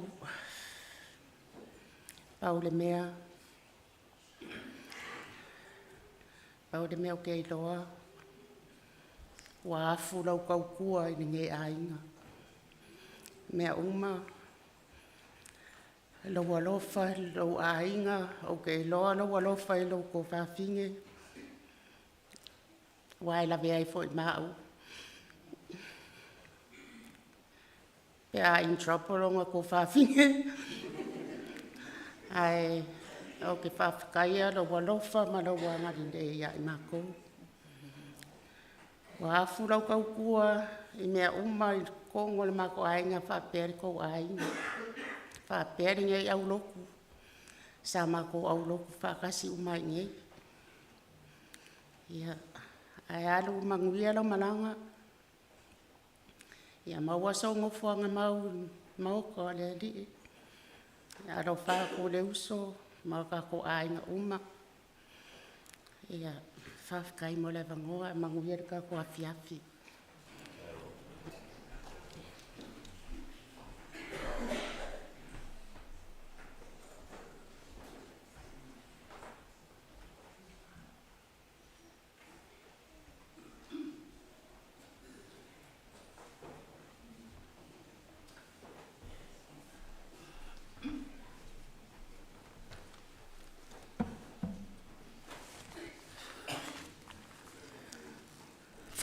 tala whaatu le pa ia ma malu o le sauninga. Tala whaatu fo i tai sauninga ma lau awa. E whaatu lau watu fo i le mawalunga le nei tūlanga wata whaintula i atuai o tau lunga le nei a whiawhi. Ai tau lava whatawa ina le awa noa mo a inga o le a whionga a le loa i ali. Tau fo i ona motu le pā au i loa. O au. O lo wingoa o tupai le maililingi tasi tapua i Pereira. O le whaia, o le awhionga ia asi le uruai, le awhionga le awe ia asi le uruai. O yeilo na tō o le tua ao le uruai, e yeilo na tō fine matua e ingoa ia Vaivaha Timoteo. O Vaivaha Timoteo, o lana uru matua, sa mana nofo ia o maliu fo ta malo atu nawa ia o lea la wa o vale lima sfuru mo na tupu tau sanga o le mafatanga ma le uloa ia li o si o tolua na tupu fata sifu ma le uloa ia li i moata ai le lato ainga mai pe i tau si fata si le lato grandma lea o Viola Timoteo pe ye ola o latou o ni uso. Se yo o ina o mai nei New Zealand, mo mai lo to lua, o le wale bana I non tina. Ia ai muli mai ia le lua ia li Samuel. Sa o le lua ia li matou no fo I fale o matou matua I le to fini o lon tamale ia ba. No foi la wa toe ma fa il ma ftanga le a si o to lua ma le lua e first cousins ai pe o la o ni uso ava ai fo ia o lo fia tilo e ia le lua I no ma liu si o to lua e pe ia o se masanga ma le lua e tutu sa o la mata o la folinga e pupu fo ile tanga ta ai na no foi le mana ia le mafutanga se yo o na fai poipo ia lo wa ia ulavao ia sa fai ala vai na mato matua la fa poiponga ma uma foi fa poiponga to no foi o fale lo tu mo to ina mai po le wa fa manu ina le ainga wa maua ia le tamaita ia pale I silafanga o le tolu o tausango silafanga o maua loa le latou fale I Kalaio Bay Street. Ma sifi loa I ai latou atina I le latou ainga. Ia e sifi atu ma ua mlo to lua I le potu le na iai ula vao ma le ulua ia li. Ia o se mafutanga ma whanawhana. Ma o ina foi. Ua maua I le sao rotonga o le ulua ia li ima le ula vao. E o wha maoni ai la lotu e whakasa. Ona o le matou ainga umai e o le lotu asfitu. Ua fiu ala la unga se o tina masi matou tina ia le ulua ia li e tala I e lana lotu asfitu. Ai bili mai Uncle Asi Samoa aua ne e whaalongo ia Vaivaha. Alu sao a o e tatou lotu e whakasa. Ia o lea, na sifi lo I Kalaio Bay Street, tō whāsoifua anti Vaivaha. Ua olo ala ua e whamau popo le kalisia le ne. Ia lei tō telefo inisi nā taimi poli fitu, lua fitu tolu. Ina e lei tō telefo inisi le ne e kalisia o le whatu atau amata. Ia, ole e tasi asina tala o te whaamatala airi. Ile awali I lea I lo tō rua ma lona uso lea. Ole mea na tupu. Ole tama la ele I whaina la tō rua o lai tama. Ai whaamatala so ai la ua mato e le tala le nei e o mana tu e tauna whaasoa. Ua o la ua e sa wali mai whale lo matu ai o I lalo e whainga luenga. Ai o atu. Tatia mai le ato tupe. Mo e lolo tō rua piki mai. Ta tala loa e lulua ima mai me leo le ato. E le ini kaat, ia wana aso e le ini kaat. E le ini kaat le fo ininoa. A le mau i tatonu. Le ono sifulu tala. Ava ele fia to lua lea. Fo ona aso a pele ona sifuru pe lua se lau tala lea ia tonu a. Ia, fai loa le tonu o le tauna I loa le awali lea. A maua se mea, tauna wha fo I se. A le ua whai tonu le tonu lea, la te o ina nā le tupu e le ato lea. Ma la hoi whaasoa le ono sifuta la lea. O atu loi le whale, o loa nana i le la potu le ato lea ma le ono sifuta la lea. Pe tolu a aso, la ina nā, whai mai lo le ia le urua i a mirio. A mai le, alu mai le tupe ta vailua. Ia ale whai mai ia le tonu o lea li, se le ai.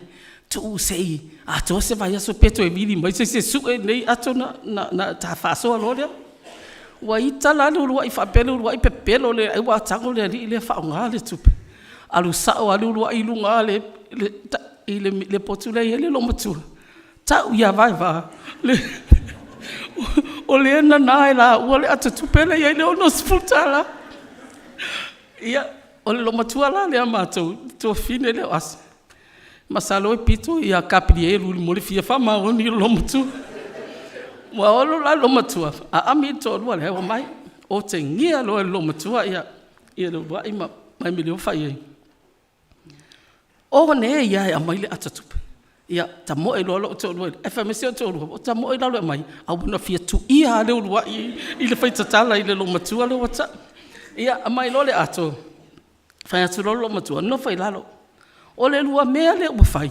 O le ngā oi mo le whao mea o te ngia na si vai. A ua lava ne i lua toi whai. A mai le ato na o tae au. O te alu e ave le ofisa o leo le ato lea.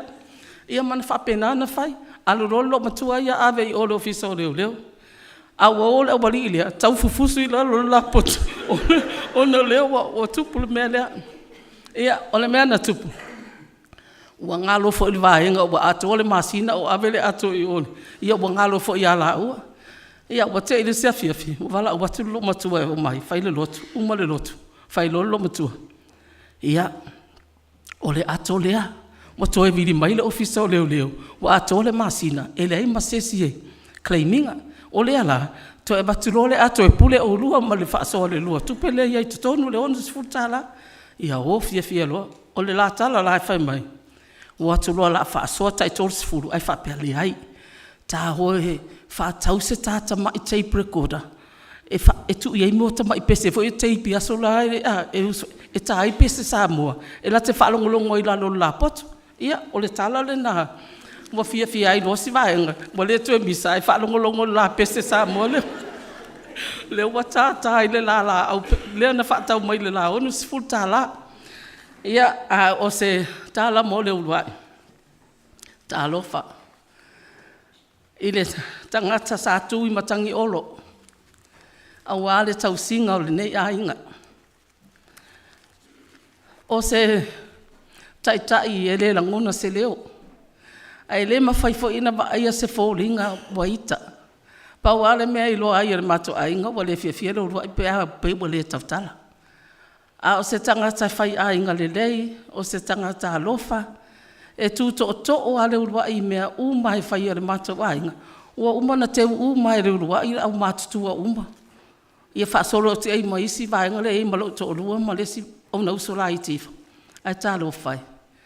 O lea wa fōlinga mai wa tu ia tama le a inga, ia le hai. Loto te le ei mose ma lau profeta, le ei tala mau, ia ma le fionga ia le au pepe ale ma la atou nei. Ia taritonu. E ui na maliliu toa, ia taritonu. Pa u se toa, ia to e tu mai se toa. E le ngalo ia ngalo e ngale le ia le urwa ia li. Ma e taritonu fo. E se fo iro o le tangata lea o se iuli. Le li o le tamaitai lo suruama, a wola. E se lo fia nei fai ava. O le fai ava le ama mātou nei fine no whatani o te malo le ainga atu. Mau te tau ai mātou. O mātou o fai pine. O le o fai a mātou pine o valtai lima sifuru tau sanga. O mātou tau sia pēa ainga o mātou paolo ma mātou a ngā rurue ma le wha maoni. Ia awa ia le tau singa o ainga o nai whanau. Ia anga le leile atua pāli i ma malama, timo ma Sam. Whaauau ngā luenga leia le tau tamā, ma tau tina, a ngā leile atua whaafitai tele lava mo le awanoa.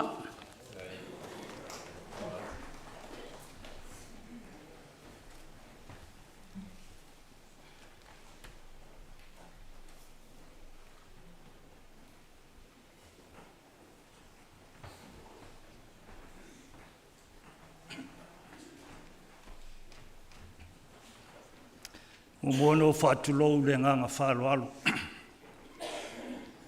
Me a foi no pi ama ma tal sole penga.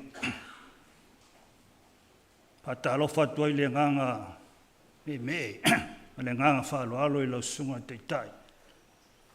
Lau sunga nove vai la au. A me se lau au waa sunga ia wao. E awa ina motul pāua I loa pe o le upu. Lo ingoa o na naito manga yona tapo I. O te kalesia nei. Le tele assembly maua nai. Nana o saua e whai au masui o mato kalesia. E momoli so mato whaftai. I le nganga whaaloalo. I se o mato tamau o tu ua malo. E oi aina nau di tangata soifua I umi belola. Aere e tau masinda lava le tangata soifua ma le pule le CCS. Tātou te ngaru lue foi o tātou taimi mo tātou tiute. Ai pule ale atua le soifua ma lola. O tātou o tangata o le atua, tātou te toioa I le atua. Tātou foi o tangata o le ele. Tātou te oa le toioa le ele. Ai momoli le whafteitele, vea msuiol, na i o matua. Ma le pa io le ne kale sia, e momoli ai le nganga whaftai ale luai. O le luai, e le o se pae tau whafuluina. Wailoa umban lava e, ngata uma le luai. Wa loa lana tautua matavela. A matamai are tautua tamari I lea I teimina. A matai le lotu. Fiu Samuela, Antone, Popo, Maritana, Milo. Lea o matou patasi ma si o matou tama. Na luai, muli atu le matou nganga whaftai. Nau atu pona I le sa on masi. Ai anoa. Na si lea tamari I pipia I nai. Malana whaasoa. Ma wai soswani. Te role lea tamari ma wai lau soswani. E te aru iai. Te tala maila na atu pona. Mea whaaftai telea le ruai. I lau atu pona sa. Tausi ai le kale sia nei. Nea ua malanga le tia I urupanga o le tia I le se ua whaire fina ngalo le tua. Nau pule lea le ruai. O afo I ni o matu se sema ni o matu whale tonu I le tātou wā. Tonu le kare sia nei. Tātou tu I le tua. Le tua lava e. Ne aru pēr le malanga o luai mani utanga mamala. A ia fotua I mai ni manu. Fotu mai ni la eile lei, la eile kare sia. A manuia le tua I whanau o luai. A mai se pa ia I ainga lua. Paolo mangafa, pa ia lo tua ainga. A mai se foi o mai masani. Pa ia o matu I kare sia o le suatu, si o matu tama. Marana a waa I sunga ia wao. Aru lo luai, mani utanga mamala. Ai a fotu I maini manu. O le tala lea nai le nganga whaaloalo. Manu ia le sa mine nove. Na o waa whapere mamaru le kare sia. Soi fōba I manu ia.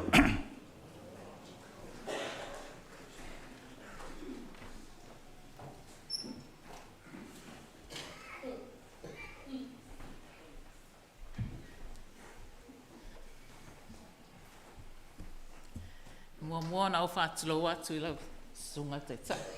Nga sunga no e vai la au wa pia lau au wa. Mei sele malo le maves ese le e kale sia ka puton kirsian sa moi porua. Ainga ma. Wo me masani. Mei se whanau tau ia le roa e li I. Mua au Samuel. Asi akana. Mo tulpa o e loa, O au o tui tama luma awa leo pepe Timoteo. O au o leo matua a leo so lona lua o asi leo roa eli. O leo pepe vase Timoteo ma leo tina ole petaia Timoteo. O umatua sa whawhaile leina o mamai. Leo wali inei. O Taito Philip Field, ma leo lua aile, ma au Samuel. Ma tau pa u Emilio lena, tu lai atu ia, tu pa ima, whai atu tala leo wali ina wala tawa pio lava na. Ia malo tuangan matua tau lang, na ole o pepe. Sa matou ola mai malawai mota. Matou ola mai 5 ma'aol matou tina o viola Timoteo o teine lepa. O le awali ilal nei e filfilo ia o to tasi pe a fai matou talo.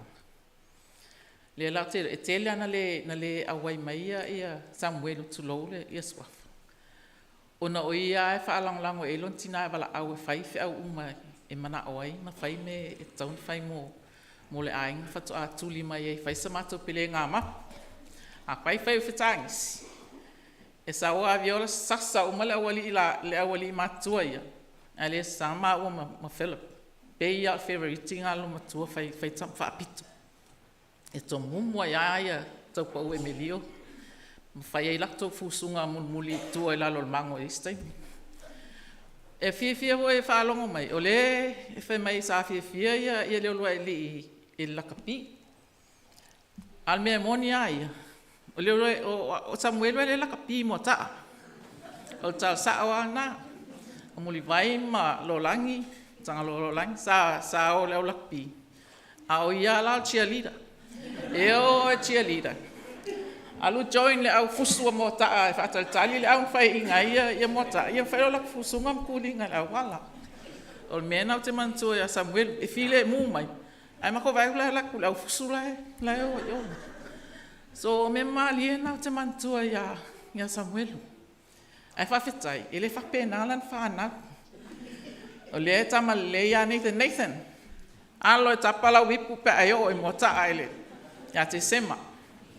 Leo malanga lo tama. Tu wat ya o swafa le lua.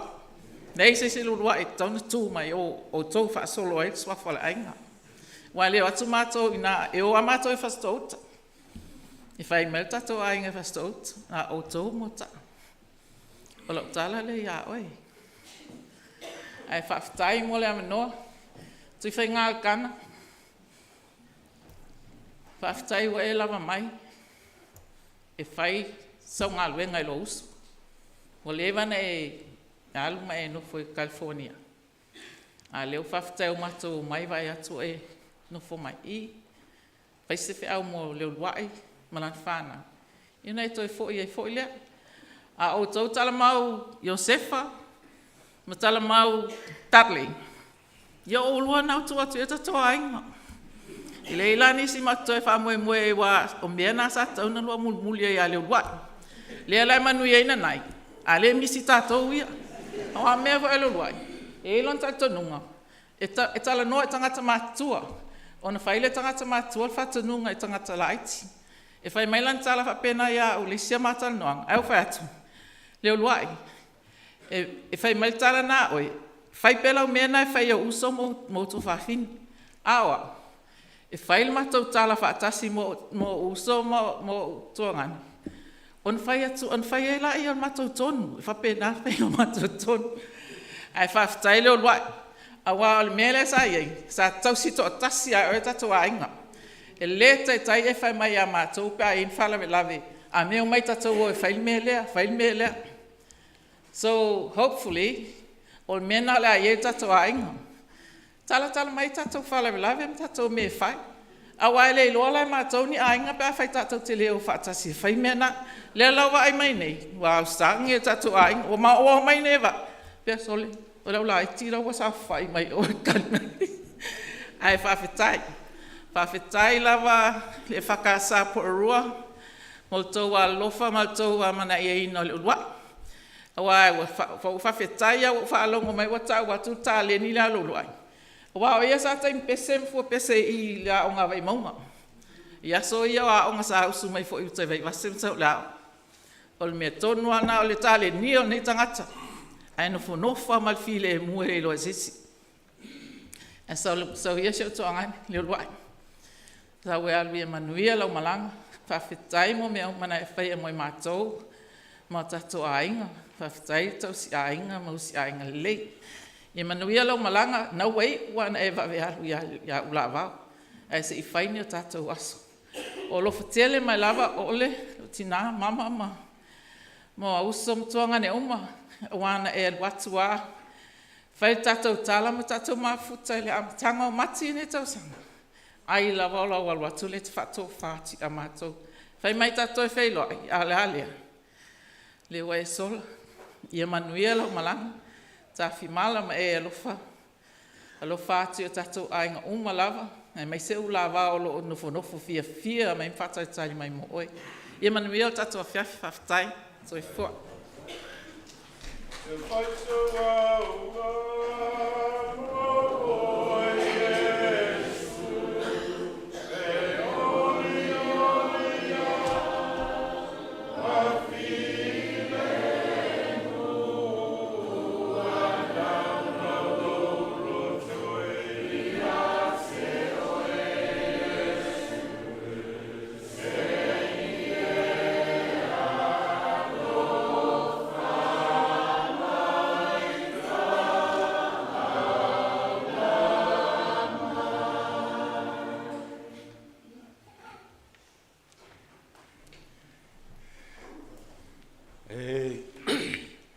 Mua ngau whaklowinga lewe, mao ka pua i le kua.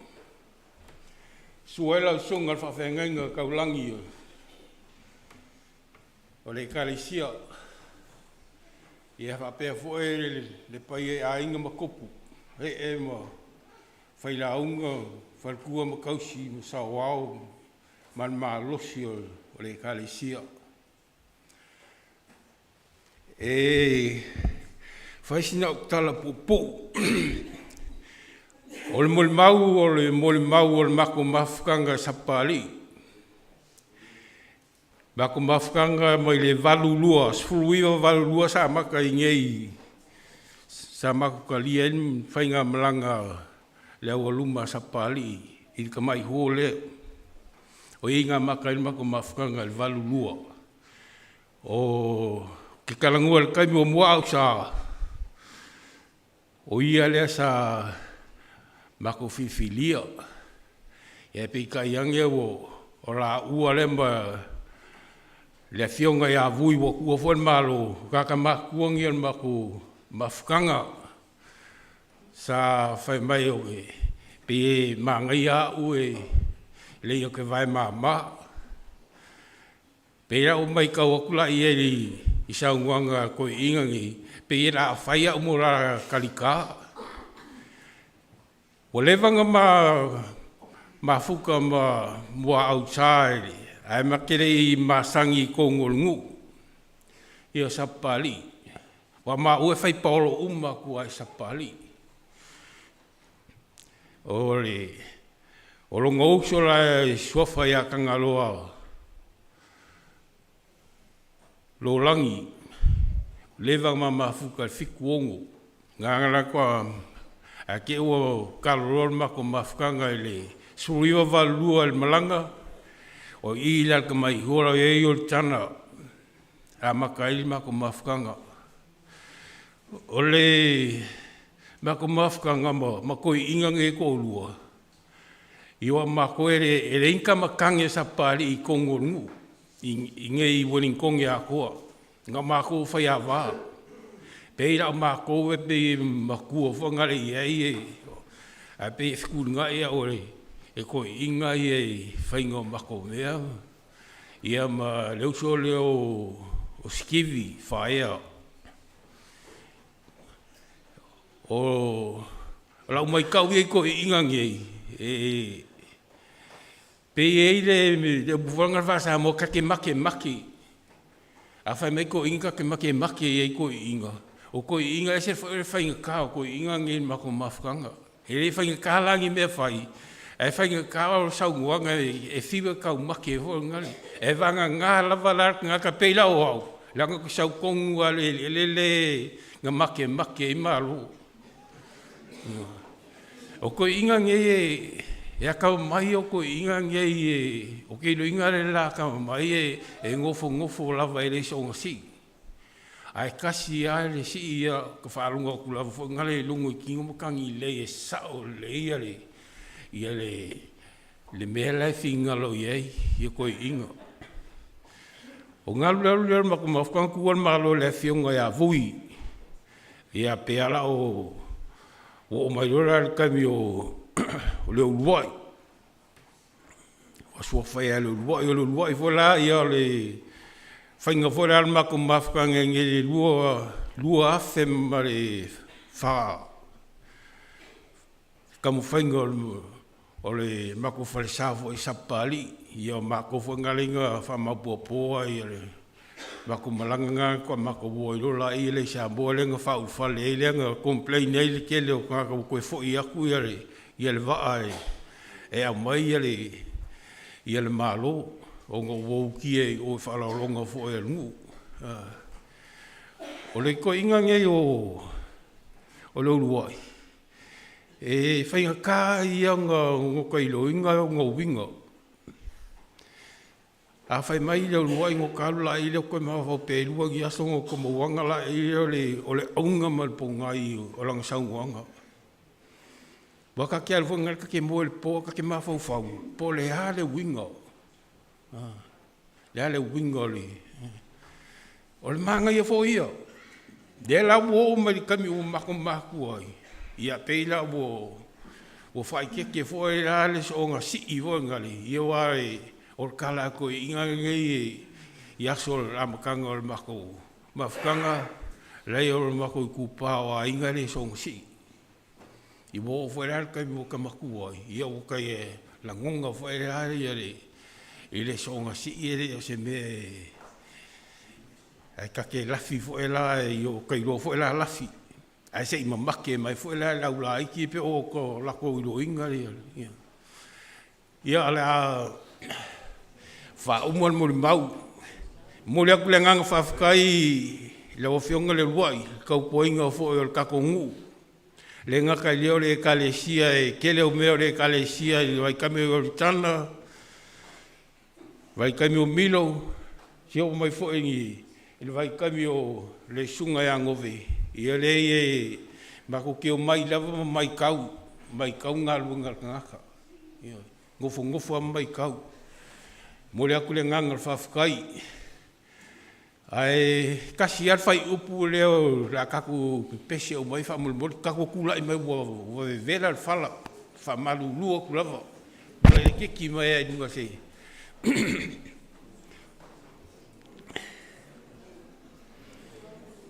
Yesu e o lo toto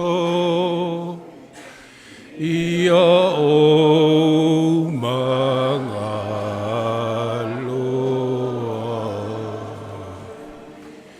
o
Ia manguia lau whainga malanga le luai. Dai mula vanoi lau songa te tak.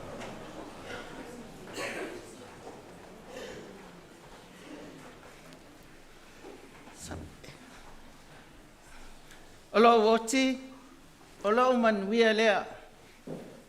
A lo wola, o lo ia ke viso lea. O ua, o le usomatua le ia ke visimasi maene. O au, o ni ukini maene. Ai le whaia le mamoli mau. O le mātou so o tanga, ma le whānau, a asi, malama, su meo, ma timo teo.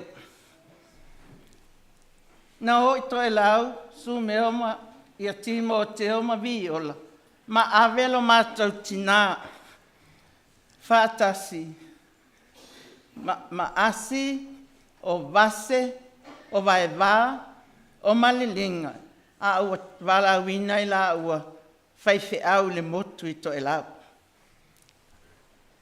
Ma whanawhana i al nei mawhtanga. Mo te i awo o e mato tina i to e lau, ai ma te le i whana nau. Ona o timo o teo, ma viola. O le taimi, matou mafuta ai ma whanau. A asi ma malama, wai whela ta i a matou, vai ala mo ta. O so mai le tau fusi, tau mai i mo ta. E ai taimi o le mana i o maftanga i aso ia. E ma whanawhana i matou maftanga ma whanau lea. I mo ta, ma vai ala i le vili. Ai, ua whaingoa lai pitonu, ona o te tele, awa asau vai ala le sami e tau i uta le maunga. Ona whaingoa lole i pitonu, le lai ei le vili, le lai ei mātou. E mau te mana tua le tangata, le tama le nei o Samuelu, o le afa whaingoa fia atu le moni mau o Samuelu. Awa, o le ngā luenga, a o soifua le mātou kran pā o su meo. E sa o le leia i am luma awa. E pese teine, e fōringa i ai nei when lea, i ona winga i e whai nei, pese teine. E mo e atu i le tau fusi le alkalapu. Makaurianga, ai au fiusto ina le sa leo le alkalapu o tā vita. E whape, po le amea le ina pupu, waia nei, ai whaingo fie i a Samuelu, o na maulu atu le waia, awa e telele i ai mota. Le mātou maftanga wāwala lata lea, o le mā nei ai o nei maftanga. E le ngalo fo i a mātou, taimi o i ai wā ai, malona whale tu ai mota. E ai taimi whai ai fia au tala vou. Awa foi la Samuelu, e vai lona tino. E tene lona tino. A teu pese tene, fa pe amato ia so ia. Ai longa fa ia se fana o Samuelu. Awa pese tino se tene. Ai ese awala le atua. Na fai a Samuel. Awa esa le alma. Numa awa. E mo te reiwa ai anta lo la kapi Samuelu ia soia. Ai au le i o stama ia soia. Malanga luenga le male mato manatu. Talo fai a Samuel. E fōlinga i teine. A olana ngona, malana tautua, mana tāleni, na au mai le atua, tautua le ainga. Ua ola le ainga ia te ia. Awa foi, le anga me mana ia, o le nofo e taftafa o le tamā, ma le tina. Taimi o asi ma malama. Awa e mana ia si o latou whale whaasanga le sam. Whaasanga i taile awala tele. A alu, a maua tauia, tolo pea whai e poto astoina e tolo i lalo pauaia lea. Ta mo e atu le si tua lal kalap. To e ta mo e mai, te le wawe mai nei, te iwa i loa ia leo lal kalap. O le tangata la leo, le pupu, o le mea lea. Lea la whai atu ai. Whawhetai e le nei a fiafi. O Samuelu, tu laulo te ingoa matai ia leolua ia li asi, e tele ana tāleni. O fōlinga fo ia o le upu, i le neia fiafi, o lo woti o lo manuia lea. A wafo i le tangata, ua tele le anganga o le atua ia te ia. Ato whalonga le tala noa Samuel, ele e mū. Ele se tangata e tala noa awa avau. Ele se tangata foi e tala noa ita.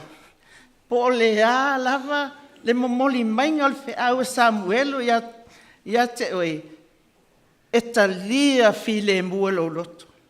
Si ona tamai leo, le mafutanga Samuelu ma ula vau. O le mana ia. O nai o la leo.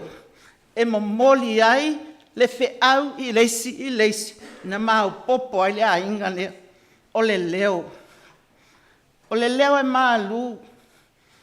O le leo e alofa.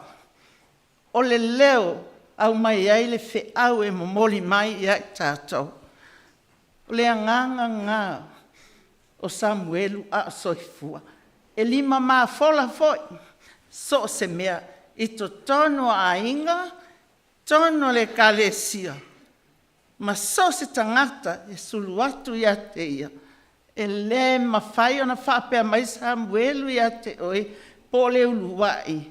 E le ai se mea, le ai. Wa le lei, whaatali. Whaatali, aua te pole. Tu mai le telefoni, o te toi vilia. Nei whaapea la oe, e le mau, e maua. Aua foi, la e whai malona loto, e tumu le alofa, e tumu le wha maoni. Aua o tari tonu o ia. O le atua e whai mea mawhai. O le atua e whai wawenga. O le atua e alofa. Nei a fiafi o tātou au whanga whātasi nei, o le moli mauina o ana ngā luenga le lei, ma ana ngā luenga i to tonu o le ainga, to tonu e kālesia, o le nuu ma le hatu nuu. Whāwhitai le luai asi. Wa mātou mālilie, nei tua tātou ainga. Wa mātou mā ona. Wa malia o mātou loto i lau tautua. Wa malia foi o mātou loto i lau lima mā fola, ma lau wanga le lei a te i mātou so setu. Le mwhai on whaangalo ina oi. Le taimi an mātou whainga malanga e Samoa. Na e vili whātou whātuai. Ia whaamanuian malanga tina. Ma awane i mātou ulawa vali. Nei te i mātou wā whaina mai Samoa. Ale nei, na mātou o mai. Whapea tātou te whelo ai. Ai ona ua elewa ai a ula wāu li mātou whai ngā malanga. Wa e alu ai male fia. Wa tinin mātou whai ngā malanga. Fo i mai male manuia. I le alofa, male anga le lei o le atua. Ia te i mātou. Leo luai. Aluia male manuia lau malanga. Ua tuta lau waa. Whaatari mai le tamaa. Ia te oele au auna le lei male whaamaoni. Ulu fale mai ai le fia lau wali. Manuia le whanau. E ui lava ina tuua. E leo tuua na i lātou. Lo i ai male atua. E leo ina, whanau ma a inga uma, tua whawhine, o uso, ma whanau ma o tātou a inga uma, leo luai awa te pole, o lo soi fua le atu. Ia manuia tele lau whainga malanga, whaapea foi, whamanuia atu i tātou a inga uma o pea e foi atu i ai ma wheilo ai, o lo manuia uma laval nei lalangi o lo mātou au mawai.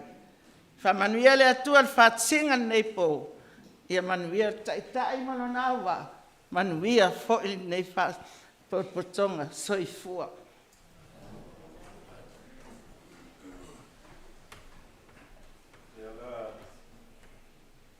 Tau wha mai a tua tātou mōni mau.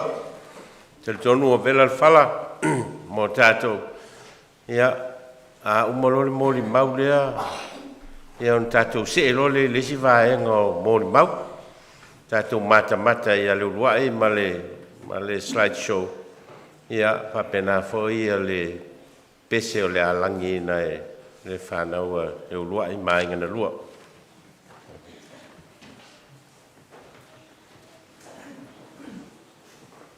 Ia mua na o whaatalo whaatu, pa ia mani mamanu le tātou e kalesia nei, so lau sunga no ve pai la au, nau awaa,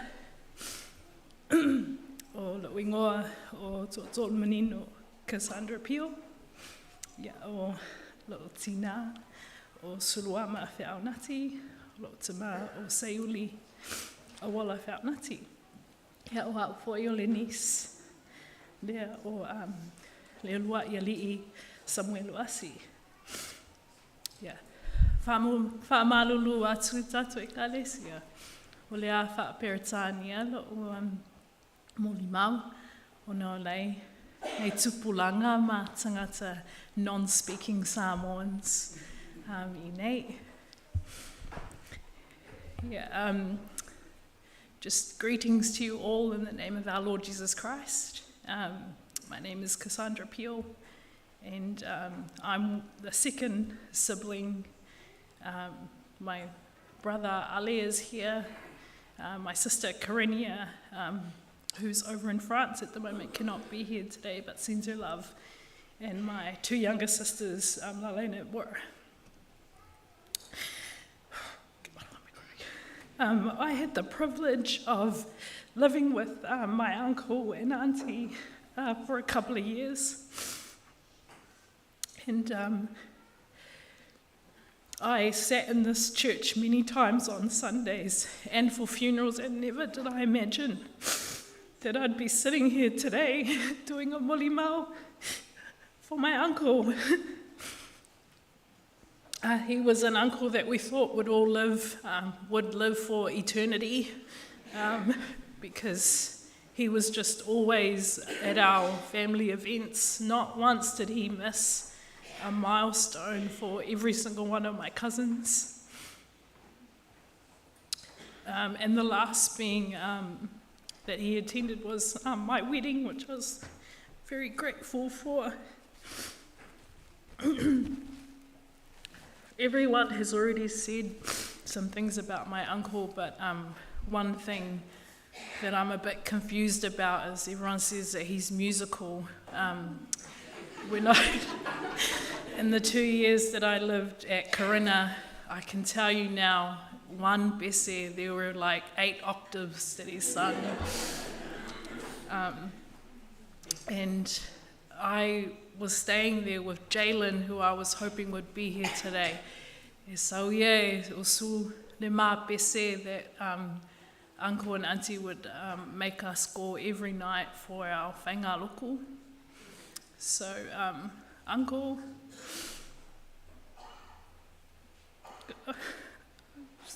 we are heartbroken that you are gone, but we know that your honey bun would have welcomed you with open arms. But for my cousins who were there during the whainga lokos, I'll just ask my sisters to come and do something. If they can come and help me sing this song. We're going to sing it in 1 octave tonight. Right, my brother, he's here. Bese iwa sefulu tu atu le mama.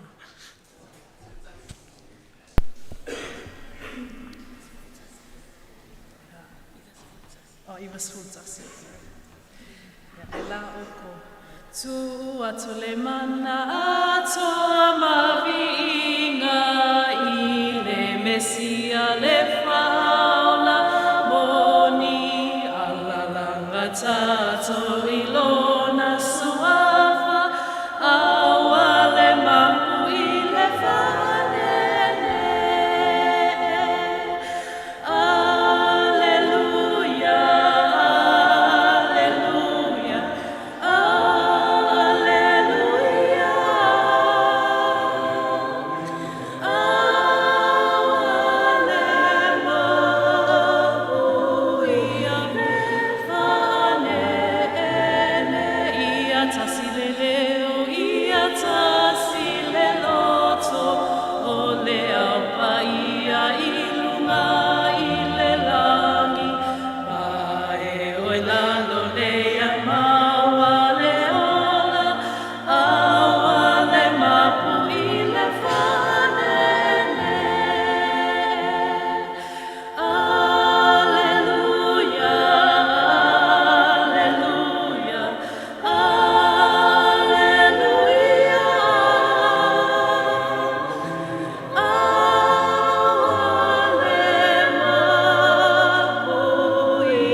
Lucky last.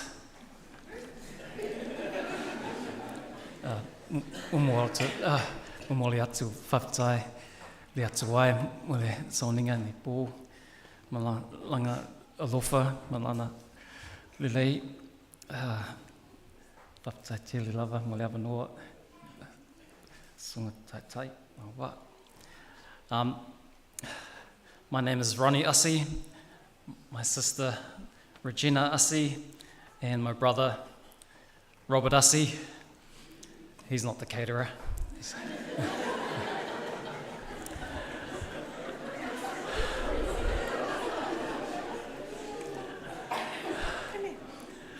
We are the children of Tangaloa Lolangi Ussie, and he was the brother of our Uncle Sam. I didn't want this opportunity to pass without coming up here to pay our respects. Our father passed away in 2019, and Uncle Sam and all his beautiful brothers and sisters came over to Australia to support us to farewell our father. The last time I wore this shirt was when we farewelled our dad, so I dusted it off for tonight. It still fits, thank goodness. I started typing up a speech, but words just left me because the memories that we have of our uncle is more important.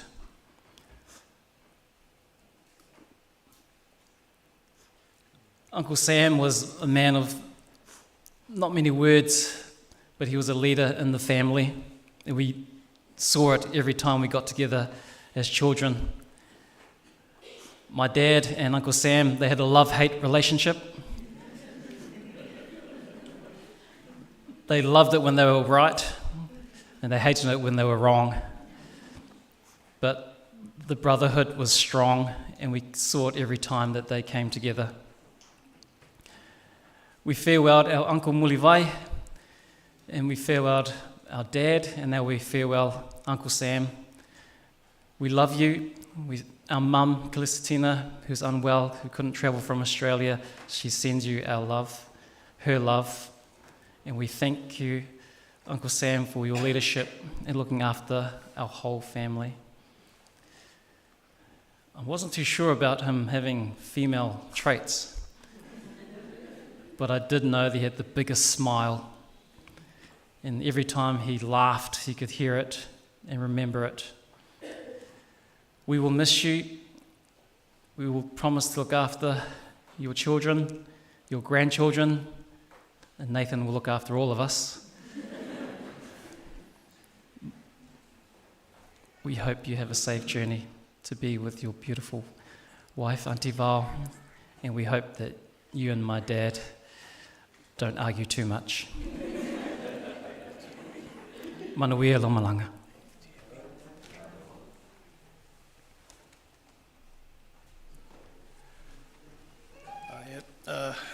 Good evening, everyone.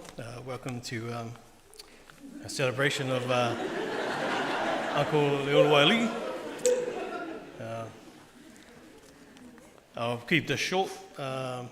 Ronnie's and the rest of the family have elaborated on the memories of Uncle, but I'd just like to share one memory with Uncle. We grew up in Pororoa, but we grew up on the other side of town.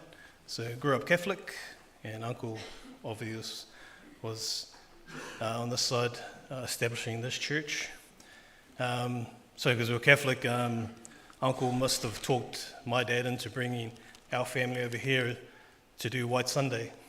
So yeah, I still have memories of standing here and saying my go loko in my little black vest, and I think my dad was proud and Uncle was proud because I was the only little white boy, kekea, to come into this church and say, look, you know, go loko. So I was proud of that at that time. But one memory I do have is people don't elaborate that much as, you know, Uncle loved his family, this church, the congregation, and he loved the TAB. So as we were little, Uncle and Auntie were like our second parents, because Mum and Dad had, you know, a couple of jobs. And one time Dad goes to drop me and Ronnie off to see, he goes, oh, we're going to go to Uncle's house. I goes, oh, Corinna. He goes, no, we're going to go to his place. So next thing he drops us off at the TAB in Pororoa. And I didn't know what it was, because it was the first time I'd been there. And they go, and Uncle goes, oh, guys can sit over here in the corner. And back then, you know, you look at all the sheets for all the horses. So we're sitting there facing, goes, yep. Uncle goes, yeah, here's your pack of chips, and we won't be long. I'm pretty sure it felt like the whole day we sat there looking over to Uncle. Oh, are we going home yet? But yeah, no, Uncle got lucky and, you know, showed us food on the way home. So always good memories of that, and to hear that he spent his day doing what he loved before he left us brings a joy to my heart. So thank you, everyone. Oh, I have a story. So Uncle, I think everybody, all my cousins know, was my favorite uncle. We all grew up on Corinna Street, and prior to arriving yesterday from Brisbane, man, the last time I entered Corinna would have been a good 20 years ago. So turning up yesterday and going there, and even at Wahimo Church, just a flood of memories. And that's purely from Uncle. Like Robert said, that everybody knows that my mum's stubborn. And so obviously when she had married Dad, it was like, we're Catholics. So we grew up, and then with Uncle, he then brought us here. So like Robert said, we were in the White Sundays, everything. And it's purely to show the point that Uncle just loved to bring all of us kids together. And not only us, but it was also, because I grew up with Esther, Neva, and I'm still seeing some old youth people Uncle's the type of person that loves to bring people together. And I'm not going to tell the story now. But yeah, and just know that my cousins, Timo, Sammy, Whanga, Lama, we're all here for you, and it will never change. Uncle, Manuelo Malanga, I know you're up there with Dad, Uncle Vai, and your honey bun. We'll miss you. And the way you went, you've left us heartbroken, but at the same time, we're glad that you're at peace and with all our loved ones up there. Thank you.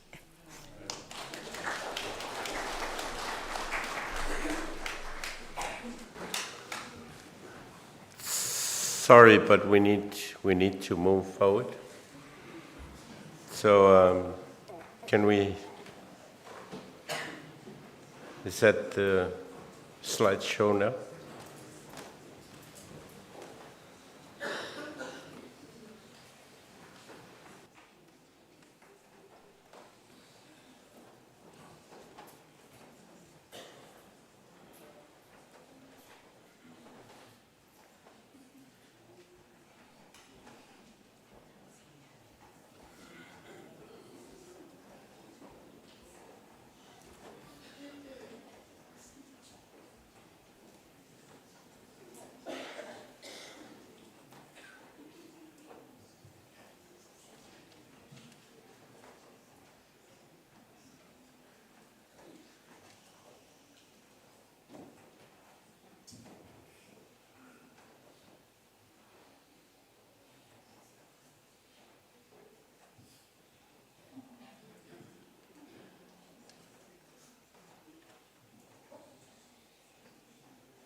was a giant.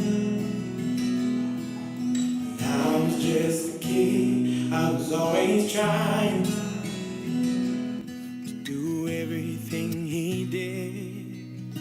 I could still remember every lesson he taught me. Growing up, learning how to be like my old man.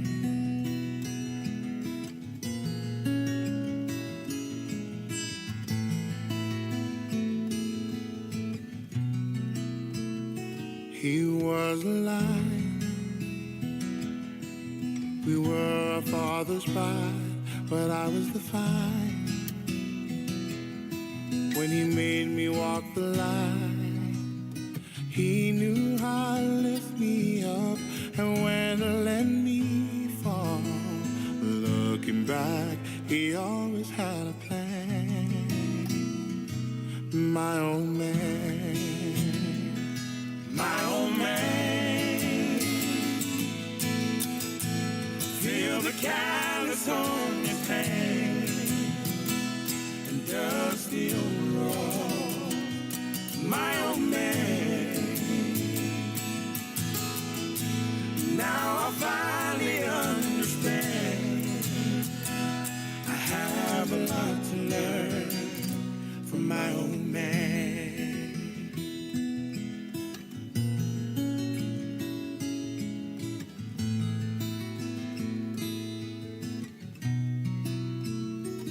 I'm a giant,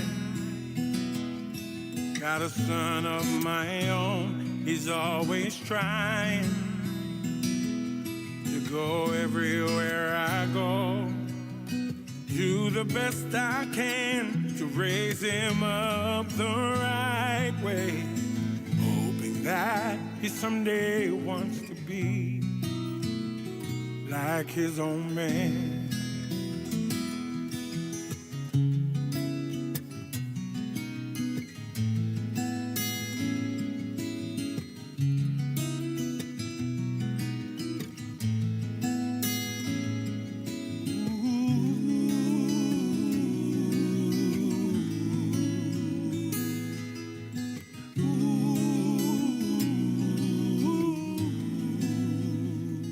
My old man, I know one day we'll meet again. As he's looking down, my old man, I hope he's proud of who I am. Trying to fill the boots of my old man.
se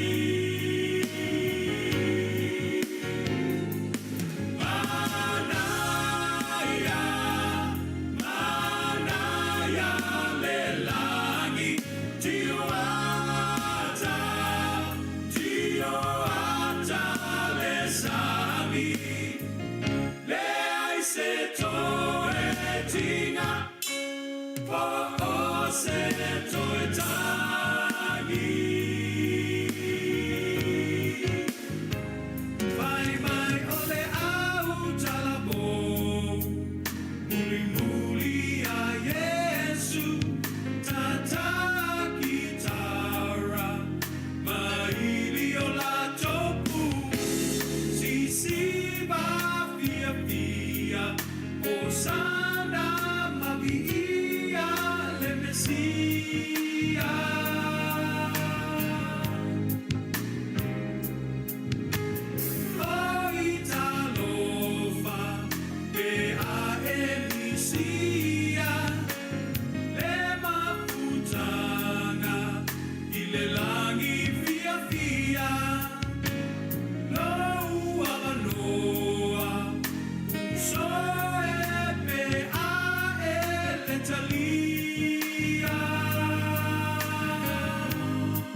o a tātou talasanga, si o tātou wifo, mata talo i lea tua.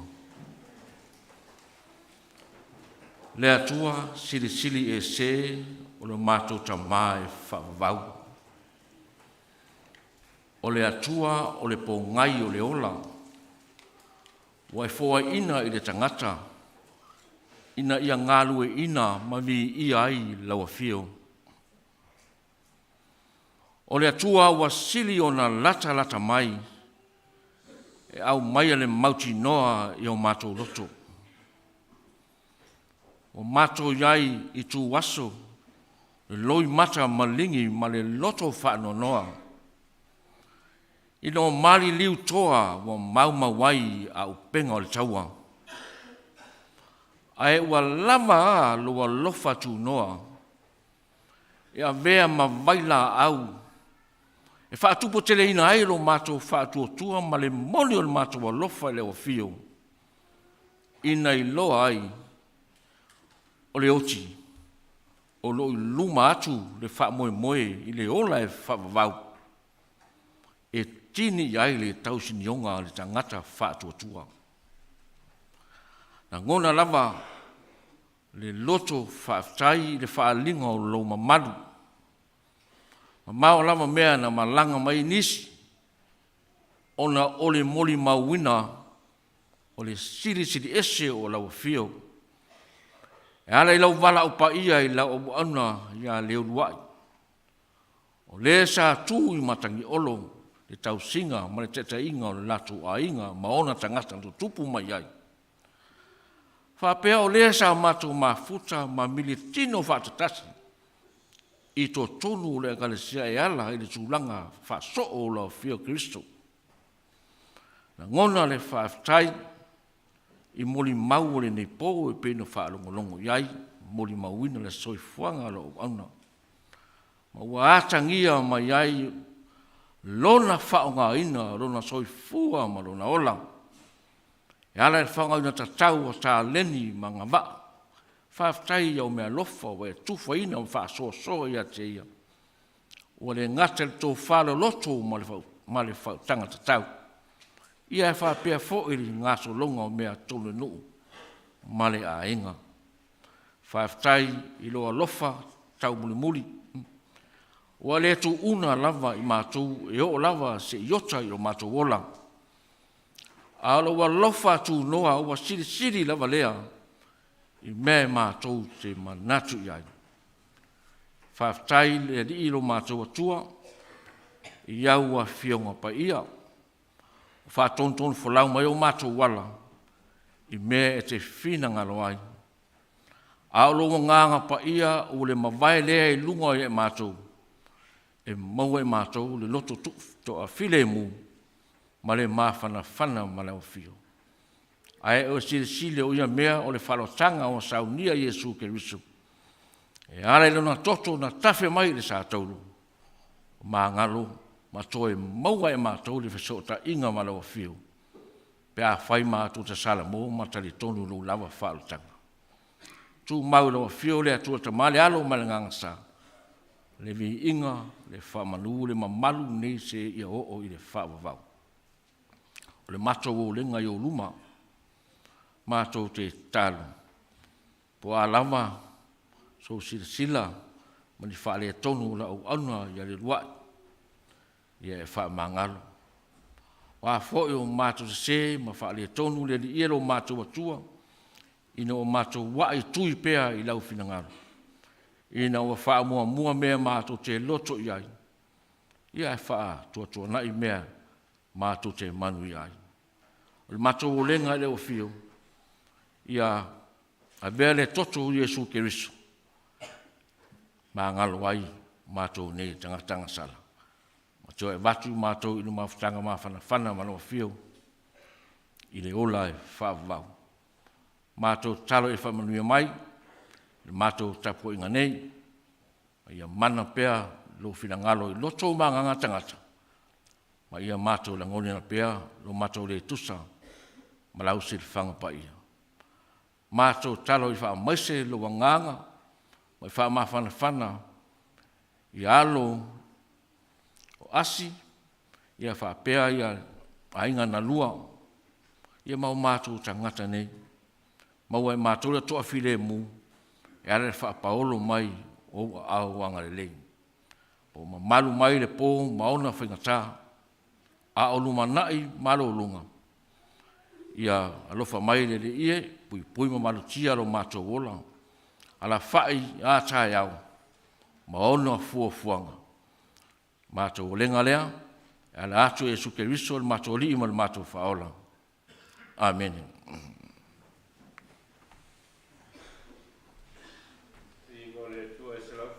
Malfa, se lau fast fu malfale, e ngole tua tatou tutu lai ma usul pesele se tau falo ai tatou fai si umina ala lai lalo. Tatou tutu lai ma usul pesele se lau fast fu malfa.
Whaitau ina fiong pa i anu tātou tua. Nā maua maile, tusi whaitau mai ni whenga ngi fau. Tusi e lua Paulo. Anu tā upo e 5, o te whaitau ina, ni whai upo mua, whaangata mai ni whai upo e 10. Whaafonga ia fiong pa i anu tātou tua.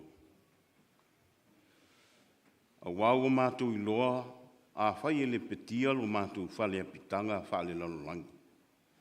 Wa ia te i mātou le whale mai le atua. O le whale le i whaia e 5, e whaavavau le langi. A wafo i wa mātou whioi, i le nei whale. O loo nau tele i le fia wha ofuina i lo mātou whale mai le langi. A whai foi e wha ofuina i mātou, e le maua i mātou e le lavlava. A wā i mātou i le nei whale a pitanga, ua whioi i mātou o loo mawhatia. E le ona ua mātou loto ina ia to e se ina ofu, a ia wha ofuina. Ina ia to whatu mana ina le uwale i le ora. O ia fo iwa saunia i mātou mo le nei lava mea. O le atua ia, o ia fo iwa foa i mai le wha maoni o le nganga ia te i mātou. O le nei, wa mātou loto te tele e le au noa. O na ua i loa, a o mātou no nofo i le tino, ua nofo ese i mātou maneli. A wao le whaatua tua o mātou sāwa vali ai, ai le o le tino mai o mea. Wa mātou loto te tele ma ua sili lo mātou mana nao i o ese i mātou i le tino, a ia nofo i mātou maneli. O le nei, pe mātou te no nofo ai, pe mātou te le no nofo ai. O mātou loto mālosi ina ia fia mai o ia te i mātou. A wā tātou te tutu atu, umalava i luma o le nofoa wha masino o ke riso i te tau ai. Ina ia te itasi ma talitali i mea na whaia i te tino. E pei o mea na whaia, pe le lei, pe le anga. Ia wha manuia mai le tua, i le tātou whaitawina ma wha longo i ana fionga pa ia. Ma ia tu mau tu pe ia te ielo na lava ve inga, nei se i o le wha mau.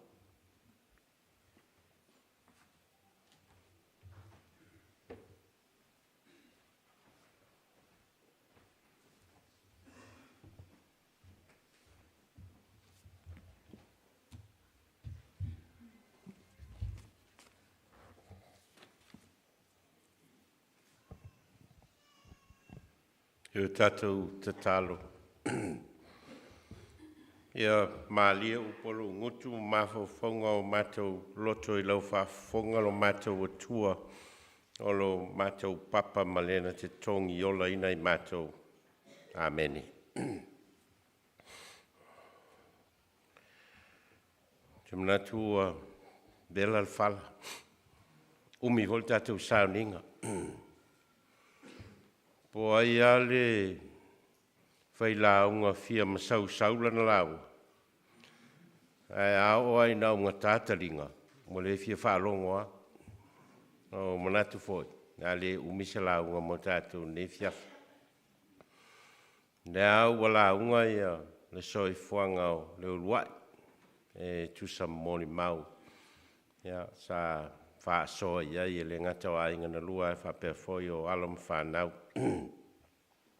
Ai pupu ua se whi au e fia moli mo tātou le nei e fiafi. A wau a mātou i loa, a whai e lepetia lo mātou whale a pitanga whale lalolangi, ua ia te i mātou le whale mai le atua, o le whale le i whai e 5 e whavavau i le langi. For we know that if the earthly tent we live in is destroyed, we have a building from God, an eternal house in heaven, not built by human hands. For we know that if the earthly tent we live in is destroyed, we have a building from God, an eternal house in heaven, not built by human hands. Ele whao matalanga whaatala sua e masani o na whai e tātou. Whai nei mea. E tātou oa tue le eise o lai whawawau. Ngau a tole mea. Mau le teimi, mau ea le whaatua tuanga o le sa o lai. Masani o na whalongo tātou i tala lea, pe e whaatala sua e tātou. A mesa tātou o tangata kerisiano. Pe i se mea voi lea e whai masalsalo. Pe i se teletonunga voi lea tau ina whai le vai ngā tangata a se moni o lo iai o lo tu fesili ma tu mana tu natu le tangata pe moni pele moni. Whai upu ia sa whai tauina mai le tusia Paulo le kalesia i Korinito. O lo a matai upu ia. A wāua mato i loa. A whai e lepetia lo mato whale apitanga whale lalolani. Wa ia te mato le whale mai le atua. O le whale le whai e lima e whawa vau i le langi. Upu ia Paulo na ave le kalesia i Korinito. E wha matala ai e Paulo le tā ua o le ola wha kerisiano. Le ola tautua o le tangata i lona i loa o le mea o loa ona whaia. E leo se mea e masalo mia pe moi, pe le moi. Tau momoli e Paulo le mautinoa lea. Maolo a mataia le whai upu le wha upunga Paulo e wha pea a wā ua mātou i loa. For we know. E leo ha pea maia Paulo, for we think. Le pe fa pe foi Paulo o le la vai tau masal salo po se me saol mele fai e leo fai fa pe nai e Paulo le fa upunga o lo avel fa upunga le a Paulo for we know exactly what we're doing and we know exactly where we're going. Tele tangata e tu fesili fa fea bea fai o le ola o le tangata kerisiano e ngata i leoti. Fa fea bea fai o le muta anga o le soifuanga ma le ola o le tangata soifua e ngata i leoti. Tele tangata kerisiano e la tau te faia le fesili lea.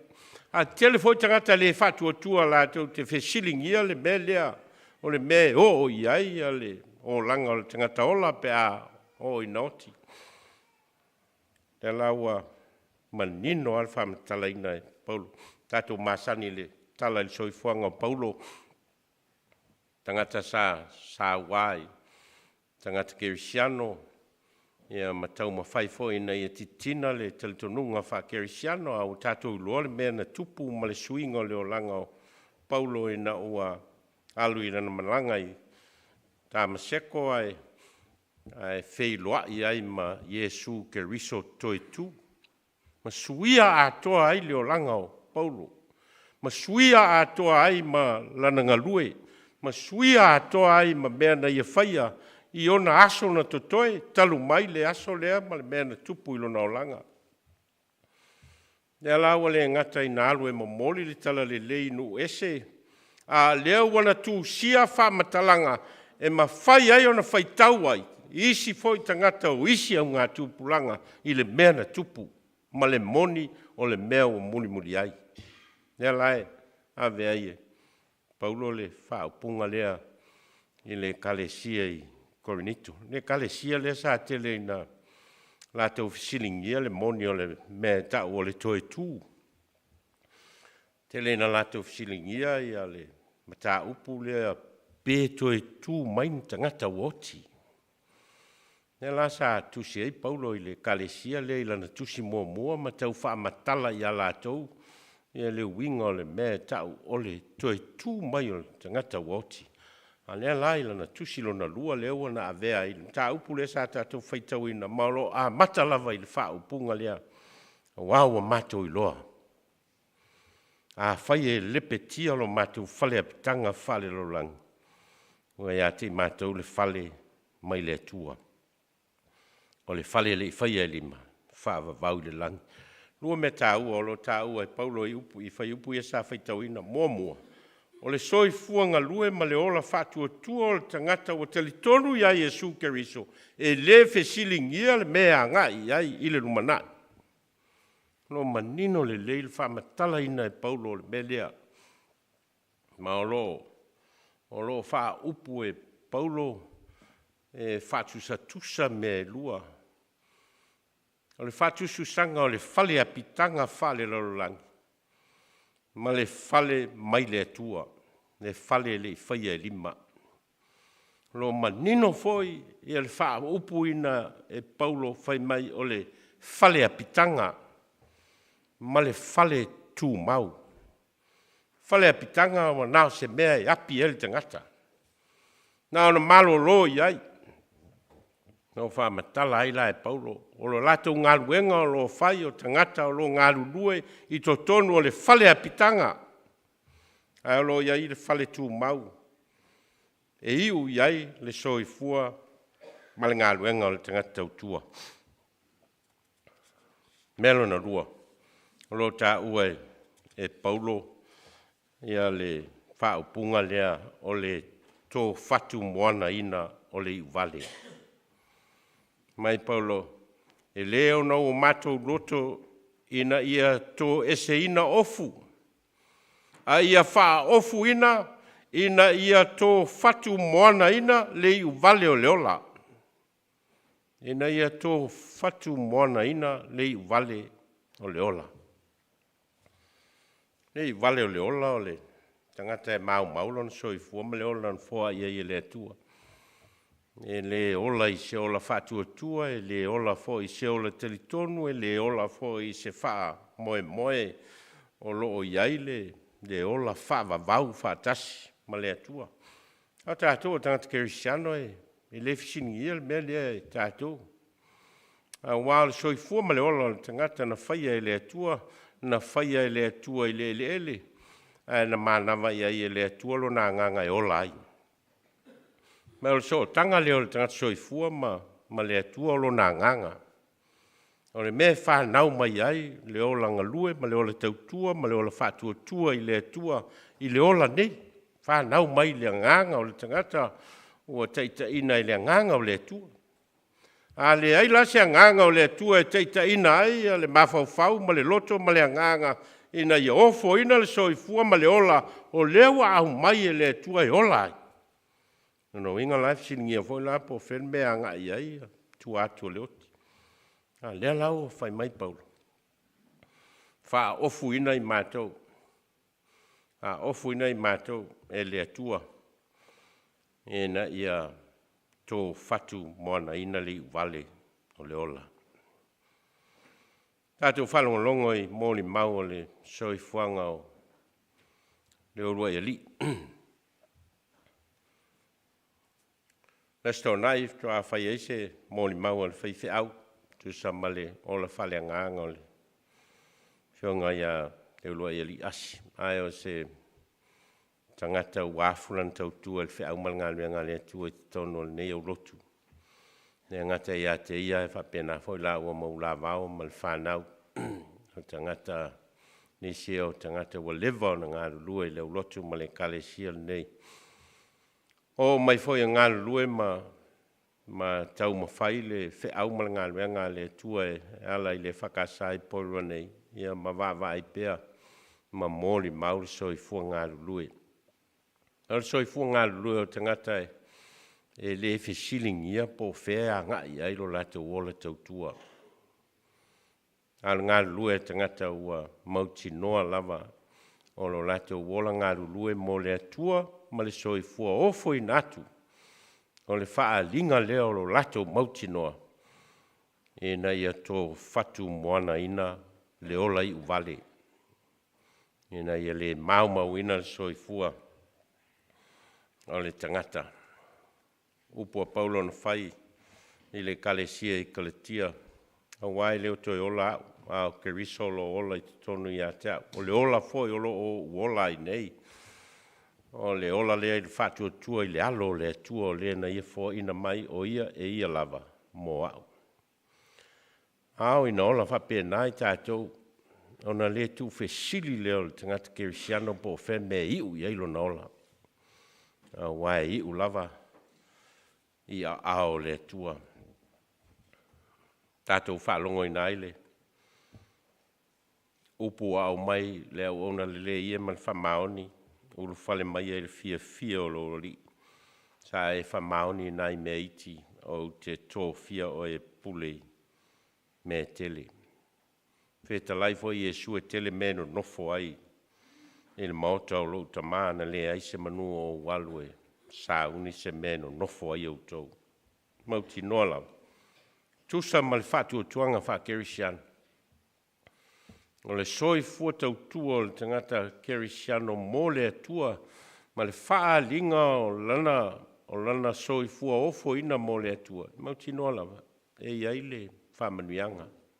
A wawa uma ona fola mai e le atua e ala ia Jesu Keriso. E no whanga e no nofo ai tātou. Tātou te le masalo salo voi la soi fua ofo i natu o le tamā, ma le au auna o le uso. O le sa tātou ngā lulue militino whātasi. I le ngā luenga ma le whiau o le atua. Ua i le ao le atua lona soi fua. Heo tātou te tālo. Mātou whalongolongo ma le manino. Mātou whalongolongo fo i whaalinga ma mōri mau o le alofa ma le anga le leo la uwhi o le soifua ma le ola. Na e ofo ina, ma taimi na e tu ina i lau au auna o le mea alofa na e fo ina mai mo a inga mātua ma lau e kalesia ma e whātamau a inga ina i tiu te mawhaiva o tā leni maonga whaona ngā ina lon soifua ma au auna mo lau fio. Ma te o whalongo longo fo i male mauti noa. O le soifua o fo i nātu o le tangata whātua tua i lau fio. O e sāu nia lava le ola whawa vau whātasi ma oe. Ia vea ia whātua tuanga o lo mato wola whakerisiano. E whaima mauti noa mo i mātou. E le whano noa i mātou. Ngā mā o e sāu nia mele lei ma mea mātango fia i lo maota e whawa vau. Mo i lato uma e whātua tua i laua fio. Wau mātou te talo elai lo suafa Jesu. Ameni. A tātou whai ule sauninga le pese ua saunia. Tātou toi tutu lai ma usu wha mai. Al tātou pese leam tātou malolo ai.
Ala lai lalo whawhtai. Hello leo e. Whai masui o le tātou tāpua inga ne whiawhia moli le whawhtai tele. Ia ia inga na lua. Alo ma whanau. Ia e tusa ma moli mau le nei whiawhi. Mātango fie le whalongolongo. Ia autou moli mau. Tusa maloutou sila fia, ma autou mafutanga, ia ma le tamai a leo roa ia li. Talitonu ua tofu sao uma mo li mau o le nei fiafi. I le whaai loa ina mai mo i tātou o le mea lofa le atua na awala mai ona o le tangata na ia fo ina mai tātou te mafuta e ala ia leo roa ia li. Ma e langona ai pea le nganga whawhtai ma le inga i le atua. Ona o le se leo lua i li le lei wa au mai mo tātou ma na whaia ni whawhtai ta inga le lei e le ngata mo le ainga. Ia ai whapea fo o alo ma whanau. Ia whapea fo nei au lotu ma nei kalesia. Ia tātou te tā ape fia whale ainga. Ia ua whamanuia mai le tua ia i tātou ono le soi fua ma le o la whaonga aina ia le whionga i le ali tia kono ia le urua i li. Ia leo lea tātou whai talo whamoe moe o le tae au le stona i le talo sifuru ia o na toe soundinga ia. Ia tātou whai talo. Tu mau mai o mātou lunga malunga o lau whanau le lorangi a toa le lofa ma le file mua lau o fio le atua le tama. Le lofa sirisiri ese o Yesu ke riso le li i mal whaola. Ma futa i nei mātou e lo lava nganga pa ia nei se iau o i le whavavau lava. Amene.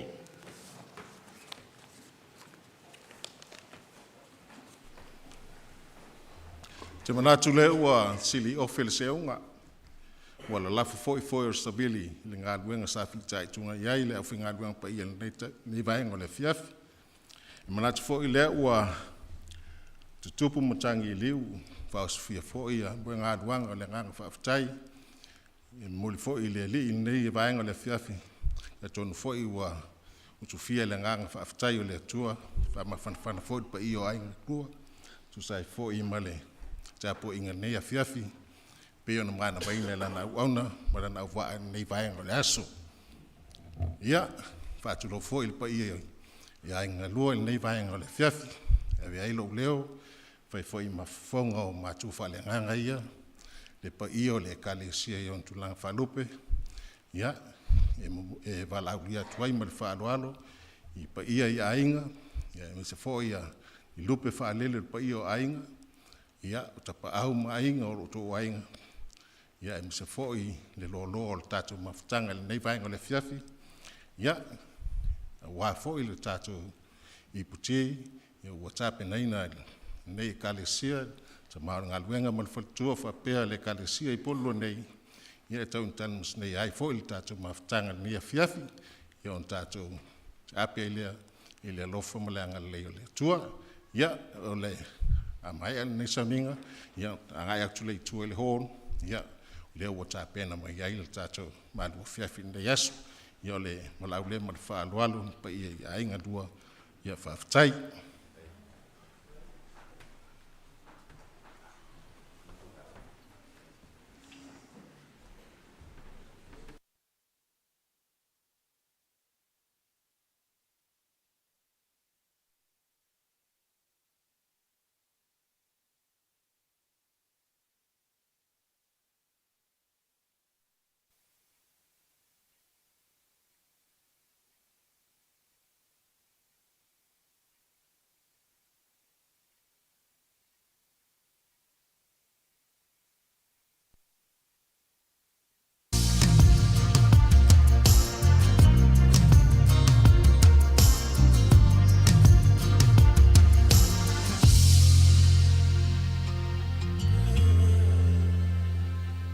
I will trust in you and know that you are with me forever.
else fails us, it is you that holds us together.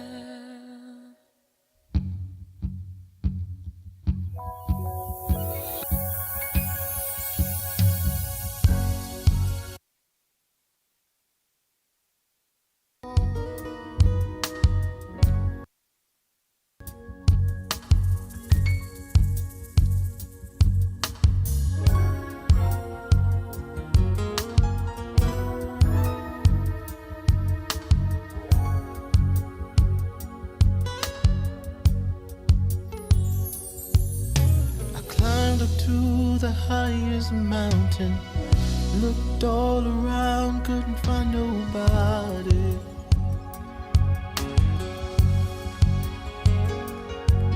Went down into the deepest valley, looked all around down there, couldn't find nobody.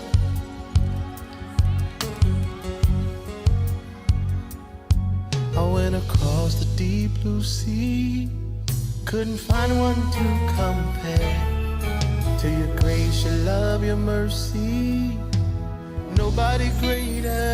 Nobody greater than you. I searched all over, couldn't find nobody. I looked high and low, still couldn't find nobody. Nobody greater, nobody greater, no, nobody greater than you. I searched all over, couldn't find nobody. I looked high and low, still couldn't find nobody. Nobody greater, nobody greater, nobody greater than you. Nobody can heal like you can. Oh, most holy one, you are the great I am. Awesome in all your ways, and mighty is your hand. You are he who carried out redemption's plan. You are he who carried out redemption's plan. Searched all over, couldn't find nobody. I looked high and low, still couldn't find nobody. Nobody great, nobody greater, Jesus. Nobody greater than you. Searched all over, Searched all over, couldn't find no, couldn't find nobody. I looked high and low, still couldn't find nobody. nobody great, nobody great, Nobody greater than you. Come on, lift those hands for real in here. Come on. Nobody greater, nobody greater, Jesus. Nobody greater than you. Nobody greater, nobody greater, nobody greater, no. Nobody greater than you. Now lift those hands, singers, and let's just give him the glory. Nobody greater, Nobody greater. couldn't find nobody. Nobody greater. Nobody greater than you. Nobody greater than you. I dare you lift your hands and say that with us tonight. Come on, nobody greater. Nobody greater.